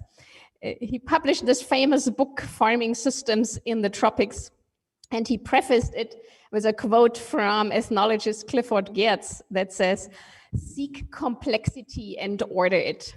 And I think that our award winners all did that. First, they actually got into this very complex fields, and then they used, just like Hans Rutenberg did, they used a sound theoretical framework and good empirical research to come up with relevant and new insights. Yeah, and that is what all our 3 award winners did. And just like Hans Rutenberg, they didn't take it easy. Hans Rutenberg never took it easy. He actually, I think one of the big inspirations for him was that he went to the field. He actually lived for 2 years in Kenya, and then he even cultivated crops in his own backyard just to understand how much work is it actually to figure out what the economics of these farming systems are. And our award winners also, they actually, based on field work, as we have seen from the presentations, came up with their understanding. And of course, all 3 award winners have a very clear relevance to food security.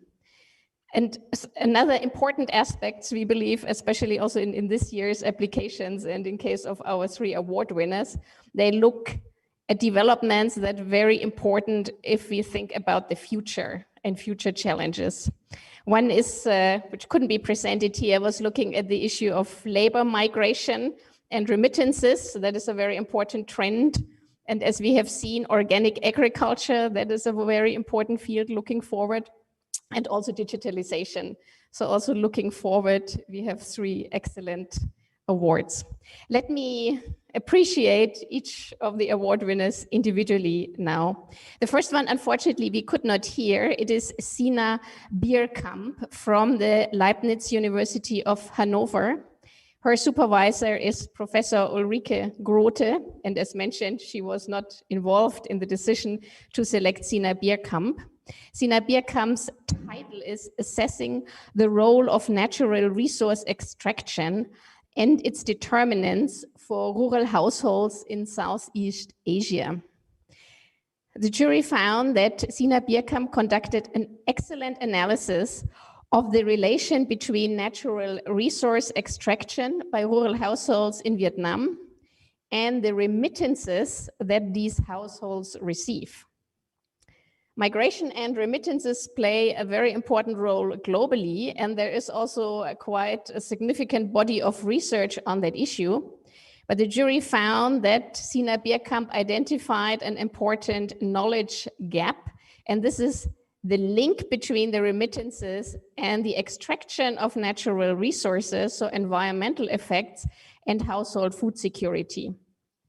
She used a sound theoretical framework, and she used advanced econometric methods by analyzing a comprehensive data set. And the jury found that her results provide important insights on the strategies that poor rural households in South Asia can use to ensure their livelihoods and food security without contributing at the same time to the overuse of natural resources.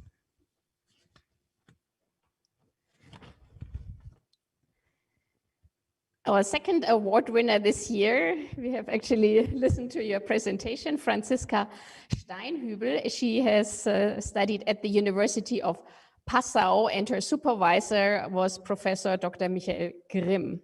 The title we have heard, Do Indonesian Consumers Value Organic Rice? And it was evidence from a willingness to pay experiment with randomized pricing. The jury found that you did a really excellent analysis of consumers' willingness to pay, and the jury in particular appreciated the method that you have presented here, because this is really a very advanced type of method, and using it under the circumstances where you did use it, the jury was very impressed by that. we also found that the topic that you identified is highly relevant because we know about the advantages of organic production, and a big bottleneck for the organic movement more broadly, not only in developing countries, also in industrialized countries, is on the consumption side. The consumer's willingness to pay is really quite a big bottleneck for a wider expansion of this farming system. So we found that your thesis also made a very important contribution to this broader question, which is of global relevance. And also your insights on how knowledge or the provision of knowledge can actually influence demand. We found that also very important for demand-oriented strategies to promote sustainable production of staple food. So the jury was really very impressed by your work. And the third award winner, Roberto Villalba. As I mentioned, I wasn't involved in the assessment, but I read the assessment now of my two colleagues from the jury. So the supervisor jointly with me was actually Dr. Thomas Daum, who is also here. And the Uberization, or Uber for tractors, the jury found is globally one of the most widely quoted example of using digital tools in smallholder farming systems in developing countries. And in the spirit of Hans Rutenberg, you actually went to the field and figured out what is really behind that. And that was really very enlightening because you found that the model works quite different from what everybody believes.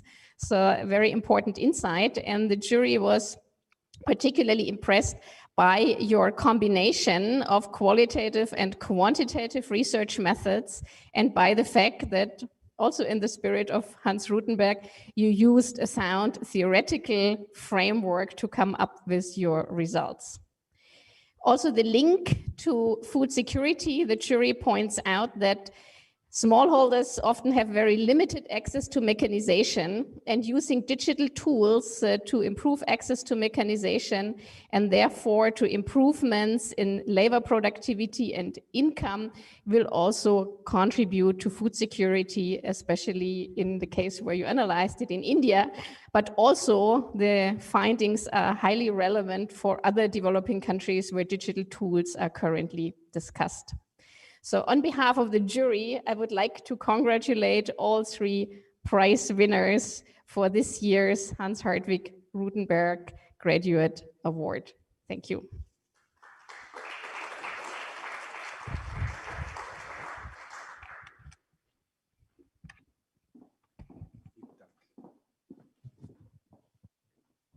Let me hand over the certificates to the present award winners. So I would ask Franziska Steinhübel to join me here.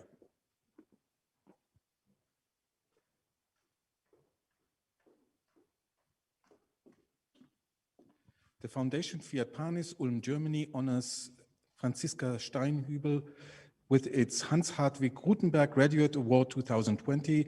The prize winner receives the amount of Euro 2,500 for the submitted work. Do Indonesian consumers value organic rice? Evidence from a willingness to pay experiment with randomizing pricing. I quote the jury. Franziska Steinhübel receives this award for her excellent analysis of consumers' willingness to pay for organic rice in Indonesia. She used a highly sophisticated methodological approach to identify to what extent urban households are willing to pay more for organic rice and how this willingness can be influenced by providing consumers with information about the benefits of organic rice. The thesis provides important knowledge on the role that demand-oriented strategy can play to promote sustainable production systems for staple food. Ulm, Hohenheim, September the 9th, 2020. The members of the jury and the executive director of the Foundation Fiat Panis. Congratulations. Thank you.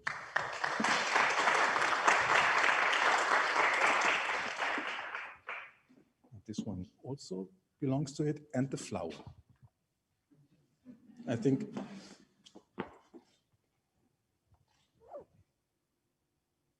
mehr dürfen wir. Thank you. Thank you. Congratulations.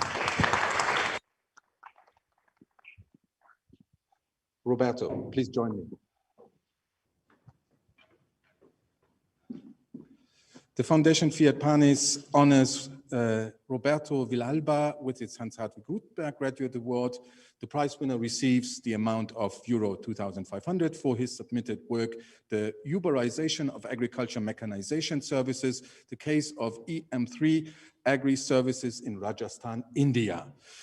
I quote the jury, Mr. Villalba focused on small-scale producers with limited access to mechanization based on a solid theoretical approach and applying multiple qualitative and quantitative research methods.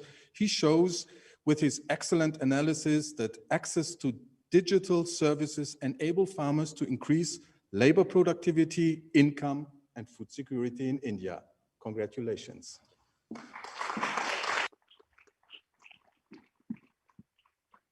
This one also belongs to you. And we still like to make a photo, not too close, but.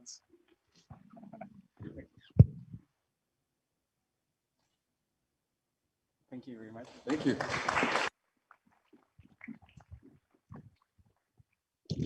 Dear Volker Asch, we are ahead of time. Could we continue? You have to spend some more time. It's a pleasure for me also to present today the Josef Gabriel Knoll European Science Award. The Foundation Fiat Panis supports scientists whose work focus on helping to reduce hunger and malnutrition in developing countries. From 1986, and it was also based here in the first time, the award ceremonies here at this lecture hall, to 2009, the Iceland Foundation awarded the Science Prize every 2 years. Since 2010, the Foundation Fiat Panis succeeded with awarding the prize. It is named after Professor Dr. Josef Gabriel Knoll, a pioneer of tropical agriculture research in Germany, who worked in the 1950s at the FAO and was 1961 appointed by the University of Hohenheim on the newly established chair for tropical agriculture. The objective of this award is to encourage scientists to work on research findings which must be user-oriented and suitable to contribute towards improving the status of food and nutrition security. Eligible are individuals and teams whose members have not reached their 40th birthday by the application deadline and who have successfully completed a doctorate at a European university. The award will be issued throughout Europe and it's endowed with a total sum of 30,000 euro. An independent scientific jury decides on this award. Let me thank the jury, Professor Eva Schlecht, Professor Martin Keim, and Professor Matthias Becker for their intensive work to select the most successful works for this term. Again, the 3 award winners will now present their scientific work, which will be followed by the assessment of a member of our jury and the handover of the certificates. And here are the winners, and we have a special one. It is Dr. Adisu Fekatu Andeta, who is actually in Ethiopia, but he was quite clever enough to send us his video file with his presentation. So I hope technique works, and astonishingly, this Tropentag is based now on technology. So I hope that the Eric Thielkes is now giving us the chance to see the video of Dr. Andeta.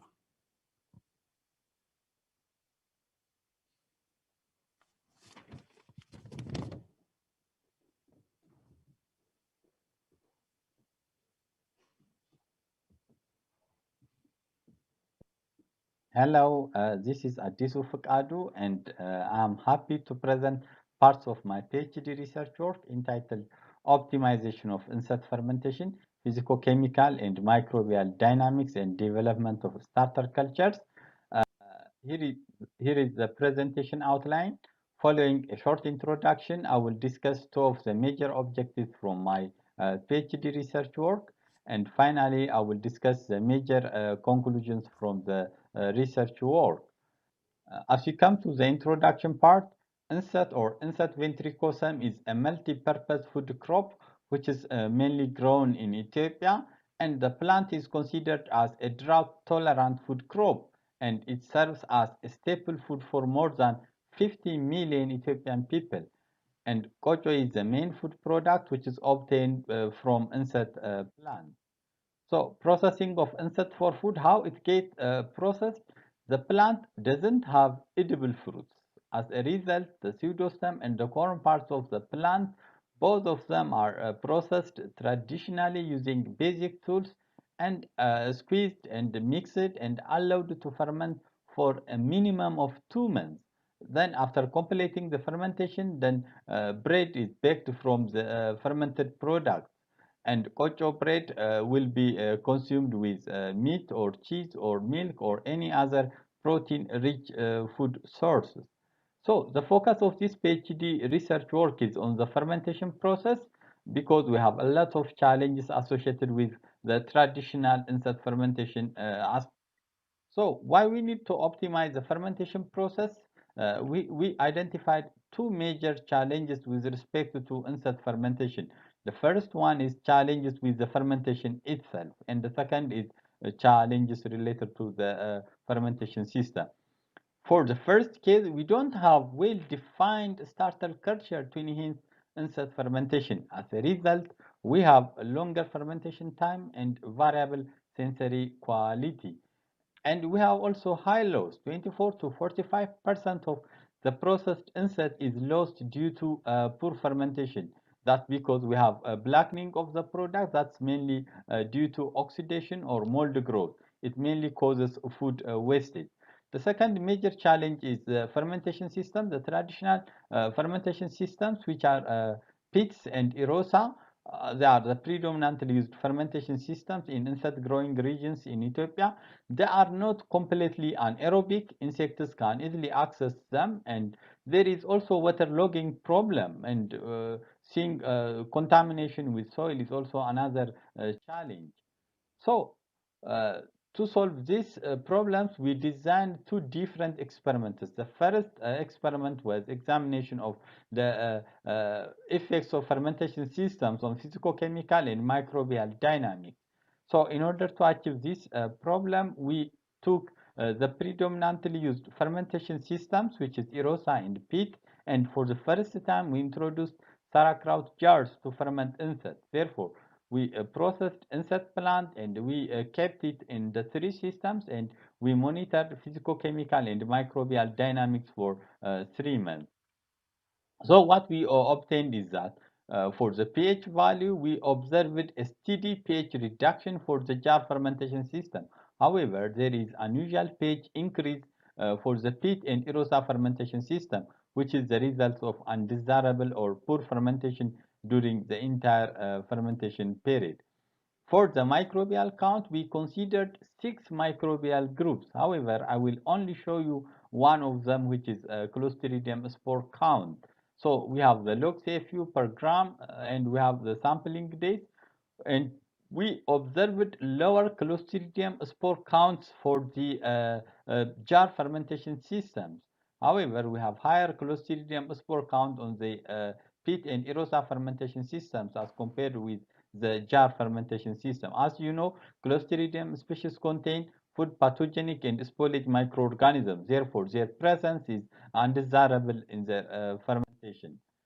From the metagenetic analysis, we came to know that we have large number of lactic acid bacteria, especially at the end of the fermentation, which is comparable with the plate count. We also observed Clostridium species on the peat fermentation system, which is but not for the erosa and jar fermentation system, which is mainly due to the relative high abundance on the soil. And the second objective was to isolate and select microorganisms for starter culture development. So In order to achieve this objective, what we did is that we screened 158 MRS grown isolates based on their biochemical and physiological characteristics, and we obtained 3 potential candidates. Then the 3 candidates were evaluated both under laboratory and the field condition. And for the field experiment, we monitored physicochemical and microbial dynamics for about 75 days. Then after 75 days, we conducted sensory analysis with the involvement of the local people.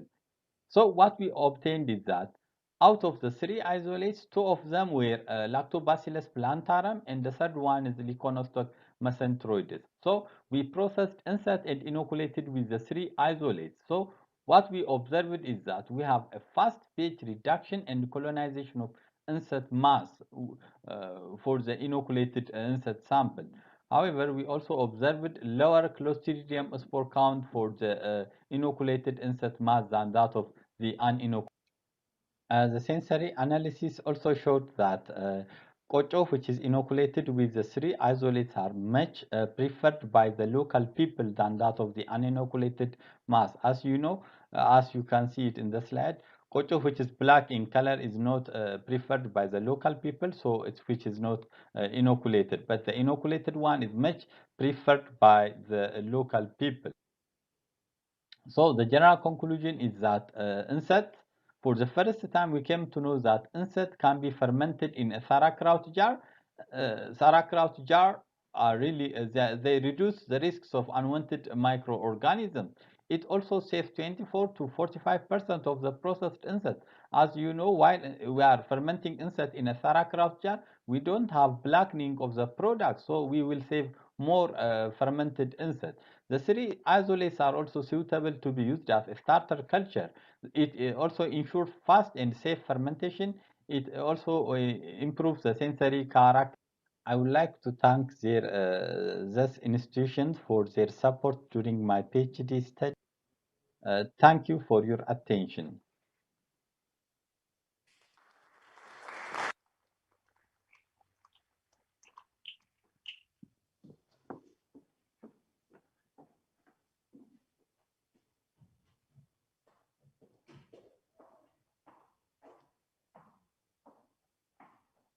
Which one is the right one?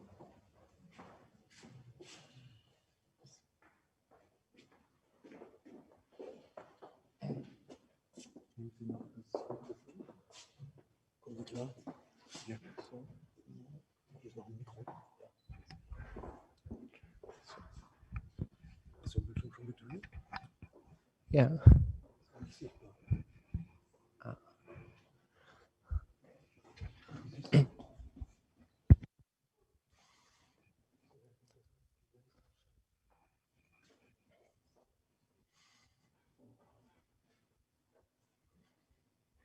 Mhm.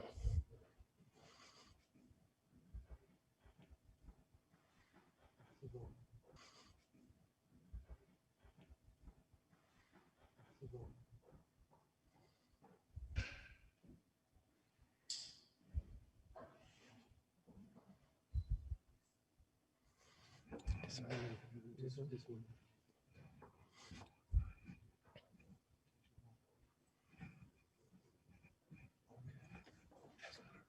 Yeah. Okay. Good afternoon.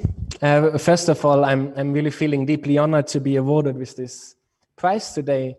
In particular, when reading the list of previous award winners, many of which are really well-known scientists today who have dedicated their lives towards the fight against hunger in the world. So this is both a great honor to me, but also a great obligation for my future work. I'm awarded for my work on using smartphones to collect data in agricultural households. This is a case study from Zambia.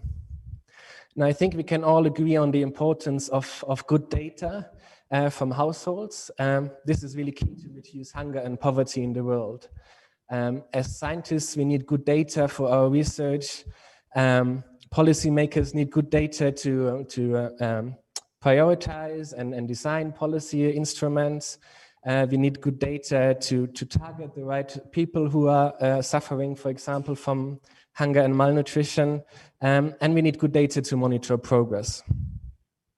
Now, data collection itself can be challenging in areas where few households keep records. So everything what you want to find out from households, you need to ask them, which can be unreliable, and in areas where literacy is low. And data collection is in particular challenging in moments of crisis, just as now during COVID-19, we cannot go to some areas due to travel restrictions. Now, for economic data, digital tools have been increasingly used to enhance data accuracy. We have heard about examples of using satellites to assess yields in the first keynote speak. Other digital tools are GPS devices, for example, that help to validate plot sizes. For socioeconomic data, researchers continue to mostly rely on surveys, which can be prone to recall bias, and this can be substantial in some cases. Just to name one example, this is a study from the World Bank in Tanzania. Farmers reported to work 4 times less when they were asked on a weekly basis rather than at the end of the farming season. This is really an order of magnitude that makes calculating labor productivity very difficult, for example. There are similar studies on consumption patterns and on nutrition also, always pointing to high recall bias. Now, at the same time, in the last couple of years, we have seen this rapid spread of mobile and smartphones in developing countries. And for this dissertation that I'm awarded for, I was exploring whether we can somehow participate from that trend and use apps to collect self-recorded data in agricultural households, thereby improving data accuracy. For this, we have developed a smartphone application ourselves, which allows respondents to record time use and nutrition data in real time with the help of 88 illustrations. So whenever a respondent starts to do an activity, he or she would click on a smartphone application that we have given to them on land phones. They click on that icon, and whenever they stop an activity, they click on that activity again, and it stops recording. So we collect data in real time. We also are able to collect data on nutrition, for example, on which type of food groups were eaten. Having this data in real time, by definition, minimizes recall bias because nothing is recalled. And we avoid literacy bias because we only use illustrations. This application has been developed in a participatory development process with farmers from Zambia. And I think this was really one of the key factors to have made this work. We have then both tested and used the application for data collection in Zambia, in particular in the eastern province of Zambia. Here, literacy is relatively low, it's just 50%. So really using these pictorial elements, these illustrations, made a lot of sense. Otherwise, this is a rather typical smallholder farming setting with widespread poverty, low incomes per day, is mixed farming mainly on 2 hectares of land, using very few inputs other than fertilizer, which is heavily subsidized. We have randomly selected 62 households in this eastern province, and we followed those households throughout the whole season. In the second keynote, Helen Young was highlighting the importance of really capturing seasonality.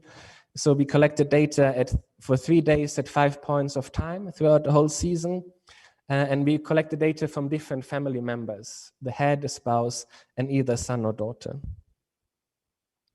In my dissertation, I'm asking and answering 3 research questions. One is, can apps help to collect time use and nutrition data? And here the answer is yes, they can. If you have a well-designed and carefully introduced smartphone application, this works very well. In our case, respondents from 7 to 93 years age were able to enter data.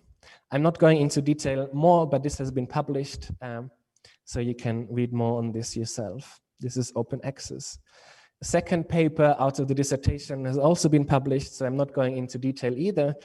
This is how accurate the data that we have collected is, in particular compared to 24-hour recall questions.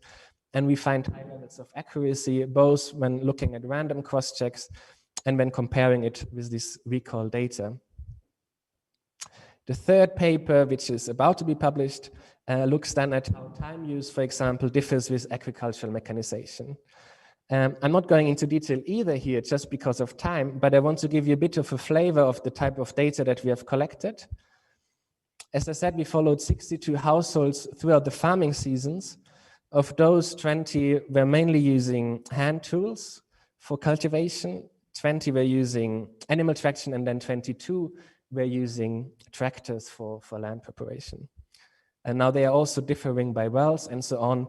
In the dissertation, we control for such covariates, but I'm keeping it a bit simpler here, just to give you some ideas on how the data looks like. For example, we can see for land preparation, for these different categories of households, that those in manual households really spend a significant amount of time doing those activities, around 2 hours, 2.5 hours for male and female every day doing this activity.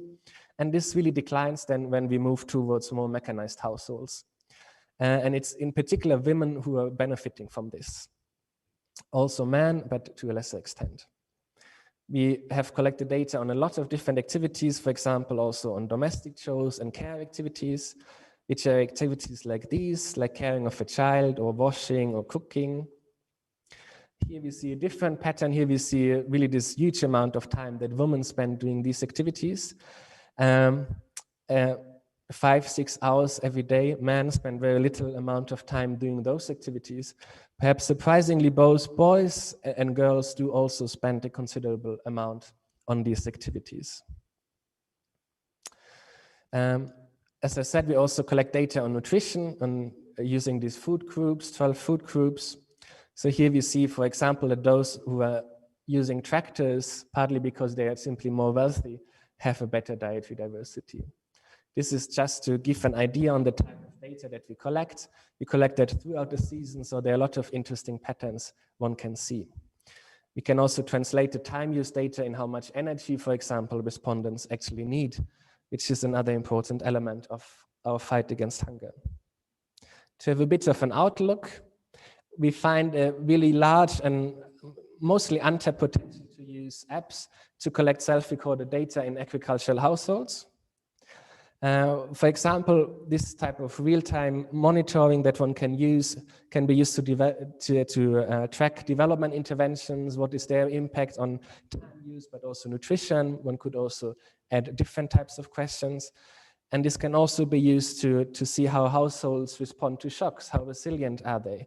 For example, now we talk about COVID-19, how does this affect the nutrition of the households? We can also think of droughts or locusts, which are a big problem currently at the Horn of Africa. This smartphone application clearly can be expanded to allow respondents to make pictures, for example. And taken together, we feel that this really opens new and mainly transdisciplinary digital research pathways. For example, one could think about the revival of village studies that were really a big thing in the 1980s, where researchers from different disciplines came together in one village and studied aspects together. Using tools like the smartphone application that we have developed, one could think of creating digital twins of such villages and also test different interventions then. All in all, this clearly resonates with the concept of citizen science. In our case, we mainly state at this certain base level of using citizens as sensors, so they were entering data for us. But in future work, we want to go beyond that and also collaborate already during problem formulation and data analysis. With that, I want to thank all of the partners, all of the farmers, and anyone involved in this study. Thank you very much.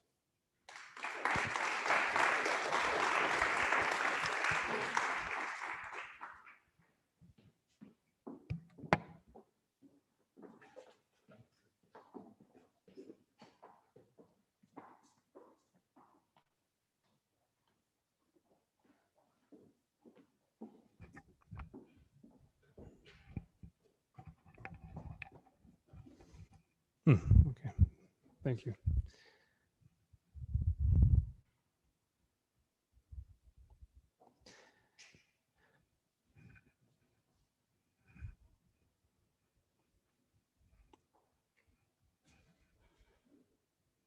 Thank you very much. Okay.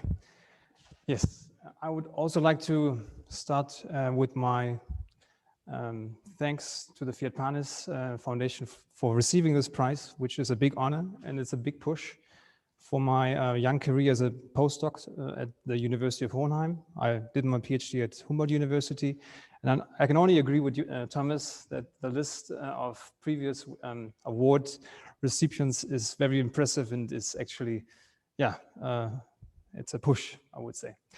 My dissertation is titled Economy-Wide Modeling of Seasonal Labor and Natural Resource Policies.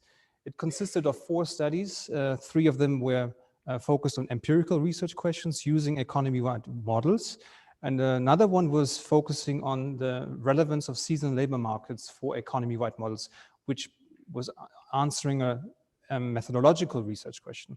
And that one I would like to present in the following. And I would like to start with, if it works. Just the next slide. Not so difficult. I would like to start with a quote from a very famous economist, Amartya Sen, who said that agriculture being a seasonal operation, it is somewhat misleading to speak in terms of a homogeneous unit of labor. A unit of labor at the time of harvesting is not replaceable by a unit of labor at a slack period. The problem of seasonality, it's well known in agriculture. It's also well known to agriculture economists like me. But as you will see, it has not reached all the methods that we are using in agriculture economics. When we look at the micro level, at household or farm models or multi-agent models, yes, we know seasonality matters. There it's accounted for, and we know if we leave it out, if we do not include seasonality, we distort model outcomes. However, those models do not capture the whole economy. The labor market is not included. The government and trade is not included. So therefore, we need economy-wide models. These models incorporate all agents within an economy. Problem is, they so far, surprisingly to me as a young PhD researcher, they have not considered seasonality of labor. So they assume that labor units are homogeneous within a year. They assume that we can take winter labor to be used in a harvesting season, let's say, end of September, and we take the time from December, right? It doesn't make a lot of sense, but they assume it. And of course, it's a very obvious question, research question, that does seasonality of labor matter for economy-wide models? Because those models are widely used in research in academia and in development organizations. For instance, the World Bank is using them widely, IFPRI is using them, of course, University of Hohenheim, and they are used in the context of agrarian economies where often more than half of the population is engaged in labor-intensive smallholder agriculture. I addressed this question using a case study of Bhutan. You might know Bhutan. It's a small country in South Asia. It's landlocked. It's a country where more than 50% of the population is working in agriculture and where small holdings are very small, about 1 hectare. And there I collected data on seasonal time use of rural households. I wish I had Thomas Epp back then, yeah. Unfortunately, I didn't have. Yeah? So I conducted labor calendar surveys in 3 agroecological zones. And here you can see a few pictures of me doing that. Then I had to use this database to incorporate into a model. And I extended computable general equilibrium models, CGE models, very well known. And in there, many modifications, I will focus on one. I integrated seasonal labor demand into nested production functions. And when we talk about that, or when we think about that, we have to bear in mind that there are 3 different types of activities. For instance, rigid activities such as rice production, as Volker would probably know. We cannot decide when we are doing transplanting of rice. Yeah? There's a certain time. In Bhutan, it's during May or July, May or June. Yeah? Also, harvesting is very rigid. There's almost no flexibility. In livestock, I don't see Mitzik anymore, but he would probably agree, there is a little bit of flexibility when it comes to slaughtering or hay production, but still animals have to be fed every day. And then there are flexible activities. As you can see on this picture here, women collecting lemongrass in Bhutan. There you have some flexibility.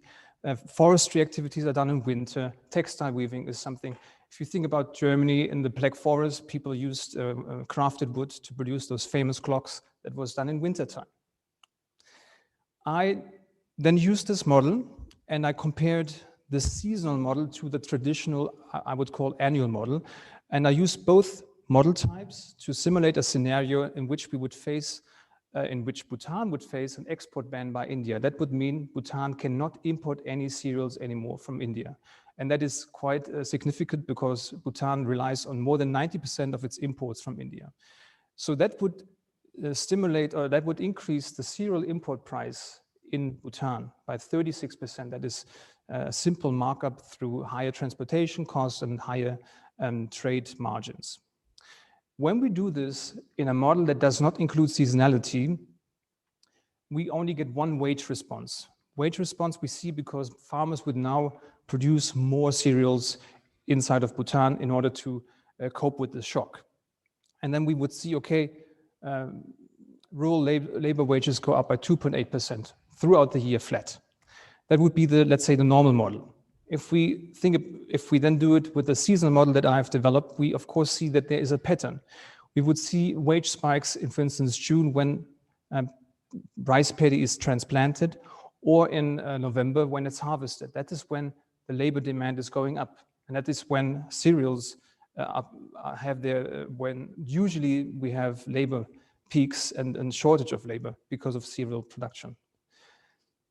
This is something that, of course, means this represents those seasonal labor bottlenecks, which constrain production that we know, but now we can show it in the model. And does it matter? One could ask. Yes, it matters, because we see that without seasonality, we would overestimate the supply response by 30% in the annual model. Hence, we would strongly overestimate the supply response if we neglect seasonality. And of course, these biased results have implications for policy analysis and for analysis of food security.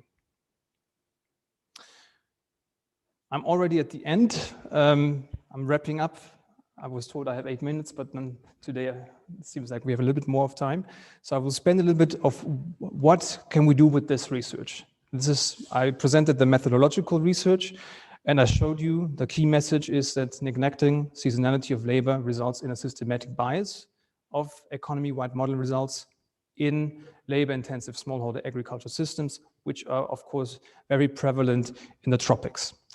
And with now this model development, I think we can do a lot of interesting work because it contributes to the bridging of the micro-macro gap, and it also allows a better representation of rural livelihoods in those kind of models. Now, for instance, I was able to model seasonal underemployment with this kind of model development. We can model questions of seasonal migration, changes in production technologies at a larger scale. Bhutan is thinking of going 100% organic. That would mean labor demand for weeding, for animal manuring in certain seasons would go up strongly. And of course, this would mean that a seasonal model would react very differently than those, let's say, traditional model setups without seasonality. This morning, or not this morning, but I think 1.5 hours ago, Professor Sauerborn told us about climate change-induced heat stress in the tropics. This is a big topic. It's not only about the impacts on crop yields. If we have lower labor productivity during certain times, agriculture production will also be impacted. And here again, the problem is so far the analysis I have seen do not account for seasonality in those economy-wide model setups. And here I'm in contact with the Norwegian Center for Climate Change, where a colleague works, that we're going to do a little study on showing how results would differ if one would include seasonality. Last but not least, of course, we all are impacted by the pandemic, and the impacts of a pandemic on smallholder agriculture can be very different, whether we have a lockdown during the lean season when everybody is, let's say, at home, or whether we have a lockdown during the harvest season. If we go back to 2014 to the Ebola crisis, of course, Ebola is much worse than COVID, I think we all agree. Farmers did not go to the fields because of fear of contagion. So the rice harvest basically collapsed. So actually everything is known, but of course we need to link it to those economy-wide models, and we need to try to avoid the biases that we are otherwise would be exposed to. So let me thank you all for listening, and of course questions are always welcome. And once more, my gratitude for for this prize. Thank you.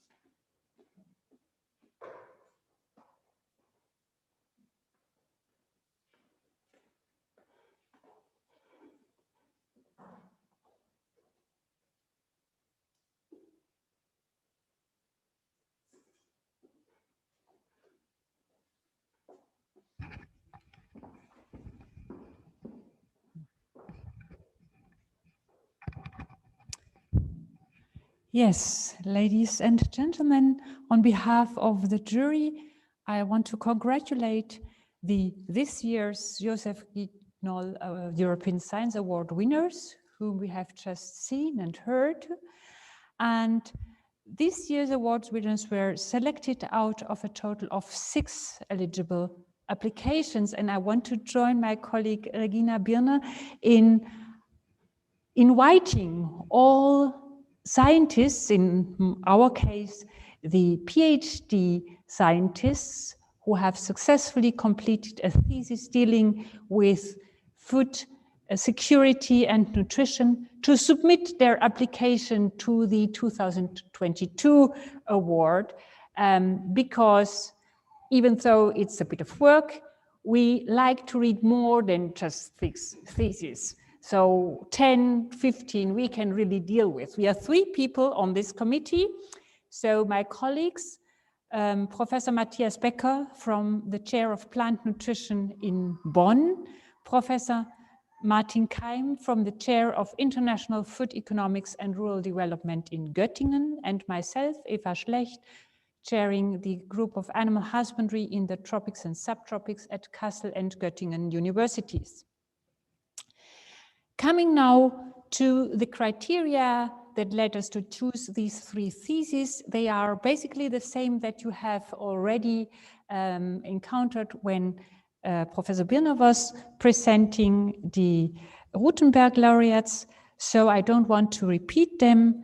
I want to just briefly deal with the 3 candidates and their theses. So our first prize winner, Dr. Adiso Fekadu Andeta, did his PhD research from 2015 to 19 at the Catholic University of Leuven in Belgium under the supervision of Professor Leen van Kampenhout. And his BSc in biology he obtained at Jimma University, his MSc in genetics at Haramaya University, both in Ethiopia. In between the master's and the PhD study, he served as a director of biodiversity research and conservation center at Abermynch University. And now, after the PhD, he returned to Abermynch University and serves there currently as a lecturer and scientist. The thesis, entitled Optimization of NSAID Fermentation, Physiochemical and Microbial Dynamics and Development of Starter Cultures, was selected based on the following criteria or insights that we as jury members gained. We were impressed by the very topical analysis of the physicochemical and microbial dynamics that occur during the NSAID fermentation, and you have seen that from the presentation, a very bulky work on the microbiology during this fermentation process, and also by the development of improved fermentation approaches. So a combination of basic science and quite advanced basic science, plus very applied research and participatory research. And this combination of fundamental and participatory research was then also successful in addressing the issues of food safety, in the reduction of food losses and also in the development of practices that is women's task of NSAID processing, because, which was not part of the thesis, Dr. Andetta also developed a tool that facilitates NSAID pressing. Yeah, so this combination of in-depth research and stakeholder involvement and practical application has really convinced us. Plus, of course, the results have been published in excellent journals and have also been implemented practically with the stakeholders, with the women in different communities across Ethiopia. The take-home message that we as jury gained from the thesis is that the improved NSAID fermentation approach or approaches do increase food safety, reduce food losses, and really also improve the sensory characteristics of the koto bread, which is the product, the end product of the fermentation process. Coming now to Dr. Thomas Daum, here present with us. He did his PhD research from 2015 to 19 here in Hohenheim under supervision of Professor Birner. The BA in Business Administration he obtained at the Duale Hochschule Mannheim and an MSc in Agricultural Economics here at Hohenheim University. In addition to his academic career, he also was involved in development projects and private sector engagements and has worked in the fields of land use policy, climate change adaptation, and precision agriculture, not only in African countries, but also in Germany and in some Asian countries. And currently he's a postdoc at the section Social and Institutional Change in Agricultural Development at the Hans Ruthenberg Institute here in Hohenheim. The thesis, the potential of smartphone apps to collect self-recorded data in agricultural households, a study on time use in Zambia, did impress us as a jury because we all know, not only the economists, but also the livestock people and the plant scientists, that if we want to determine time allocation to different tasks that are to be fulfilled by households, it's very difficult, and what we obtain is often very shaky data, not very reliable. So this smartphone app developed by Dr. Daum really seems to enable precise recording of working time and also of consumer behavior. And that, of course, this multifunctional use of the app is very intriguing. In addition, the data that has been then acquired helps to improve modeling and decision-making, which is related to labor and time allocation. And we have seen in the talks the link to the third thesis could be made in future by using this app. And what was really impressing us was that this scientific question of how to accurately capture time allocation or consumer information was addressed in a simplified but not trivial way. And this is also arts, to communicate science in a way that people understand it at different levels. The stakeholders in the field, the stakeholders in the ministries, but also the peer community. So that was really a very, good achievement. We appreciated that very much. And also, of course, the results were published in high-ranked journals.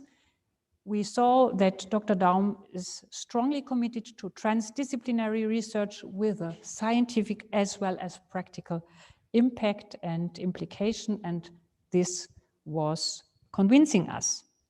The take-home message would be, I think, that digitization opens up new pathways for the rural households, but also for scientists and policymakers alike to understand and improve the time and nutrition constraints at the local to the regional scales.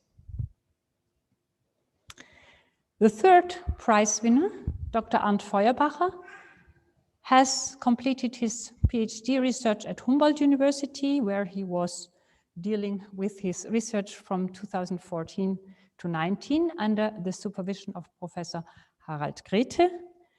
He obtained an MBA in International Business and Business Administration at Reutlingen and Portland State Universities, and an MSc in Agricultural Economics at the University of Hohenheim.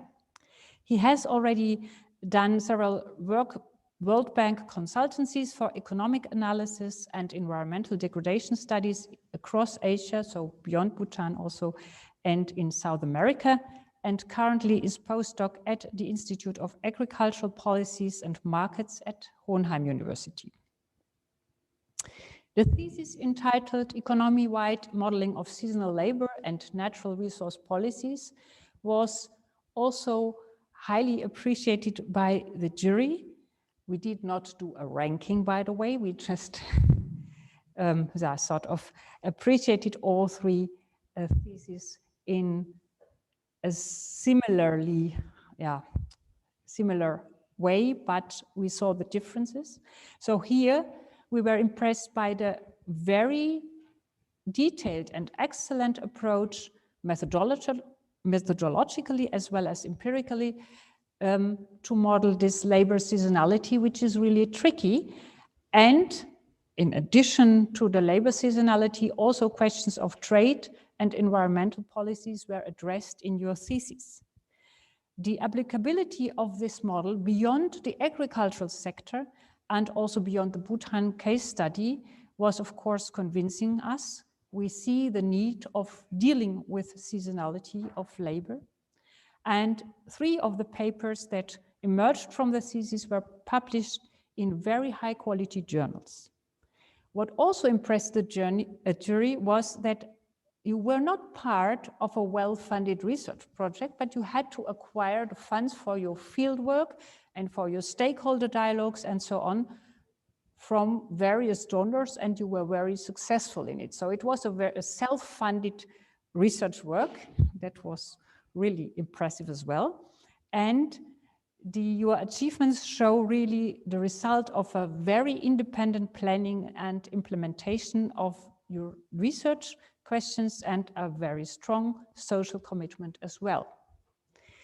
The take-home message is that livelihood impact of the policies vary greatly when acknowledging or ignoring labor market seasonality, and the respective simulation results are of high political relevance. We congratulate all 3 of you very sincerely. You really deserve this Joseph G. Knoll European Science Award.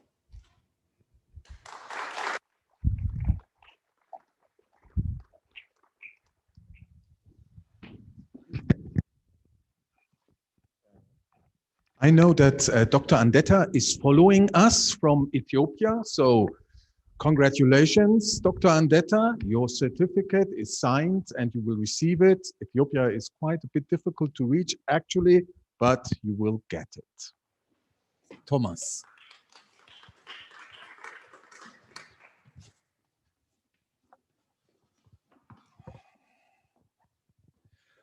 Let me hand over the certificate. The Foundation Fiat Panis Germany honors Dr. Thomas Daum with its Joseph Gabriel Knoll European Science Award 2020.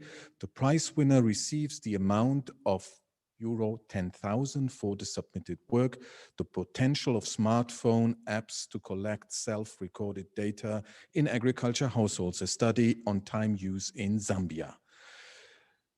Dr. Daum is awarded the prize for his excellent research and methodological contribution to developing an innovative approach for data collection in the tropics. His development of a new smartphone app is a significant contribution, allowing more precise recording of time use and food consumption behavior among poor rural populations. These methods can make a significant contribution to improving databases for research and policy making, thus being of highest relevance for farmers' livelihoods and their food safety and security. Ulm, Stuttgart, September the 9th, 2020, the members of the jury and the executive director of the Foundation Fiat Panis. Congratulations.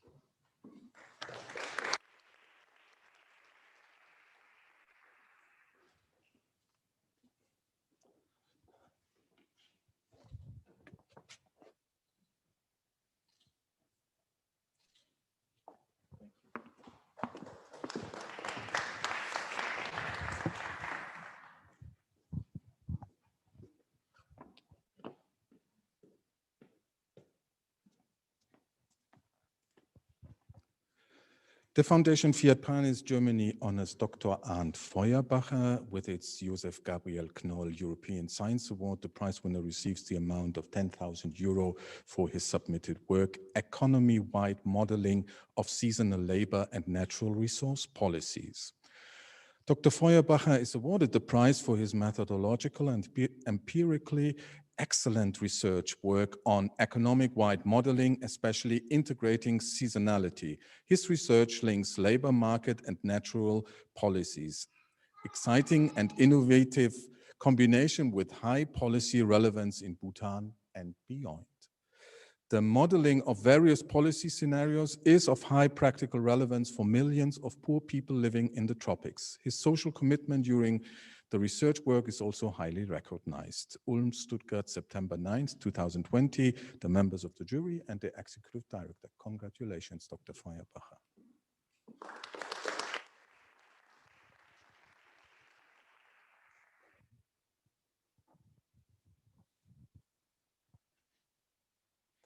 There's still one photo needed.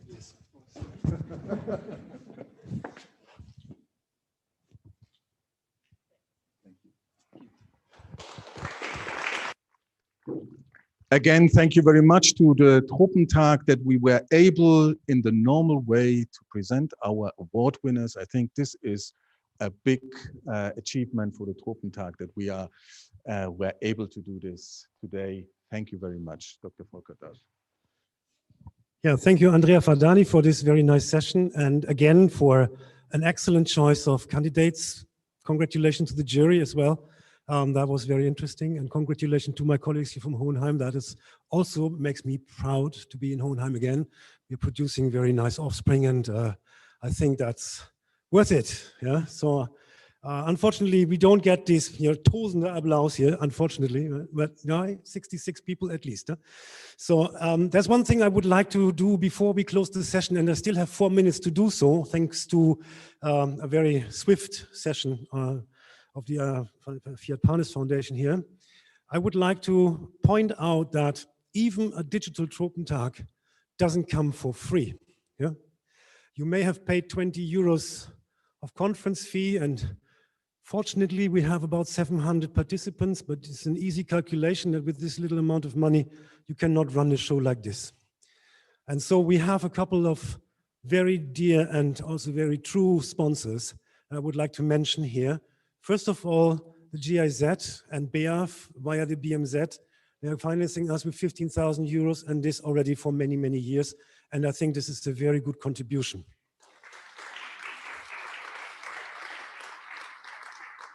Secondly, another ministry via the BLE is our Ministry of Agriculture that is financing this Tropentag. Again, although it is virtual, with 15,000 euros, and is helping us to support young people and to have that show running. So again, thank you very much. Also, this is a contribution that we are having already for several years, and that's very, very welcome.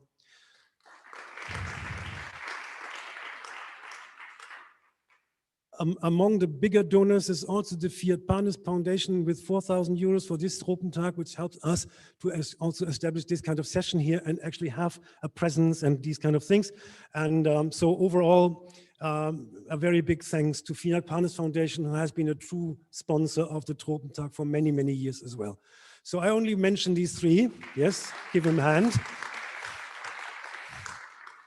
There are a few more smaller donors, but still, without them, we could not actually do this Tropentag, particularly not this one. Yeah? Also, the others are expensive, and we have a lot of issues. We always try to keep it cheap. We always try to keep it affordable for students, and we put a lot of the money that we are receiving into supporting student participation. So students who do not present anything here join us for free. And very often also for the major Tropentags, students pay only a marginal fee, and we want this so that these people, these students, our offspring, very early offspring, not these mature guys here, but I mean those very young ones, that they actually join us from the very beginning and see what can be achieved. And I think you are a very good example of what can be achieved. And maybe you have joined the Tropentag very early. I know at least Thomas, I have seen him for years already. So he has been in contact with the community, and maybe that helped. And if we are able to continue this kind of conference, then because of consequent attendance of our networks, but also because of a very generous and continuous funding of our activities. And I would just like to point this out here. And with this, I'm closing our second afternoon session and point out that we have parallel oral sessions going on that will not be presented here in this lecture hall, but will be online, and you can join via Wova and see what the other people have to say. There are some very interesting sessions already up, and they will start in about half an hour. And we will have tonight, for all the ATSAF members, we have our ATSAF members assembly. Don't forget, anyone who is an ATSAF member and has not received a link yet to that meeting may contact me. I will send a link immediately. So thank you very much. We see each other again on Friday here in this lecture hall. And if anyone is interested in abiotic stresses, I also have a session that I'm chairing on that topic. So you're very welcome to join me there. Thank you very much. Thank you, and see you on Friday.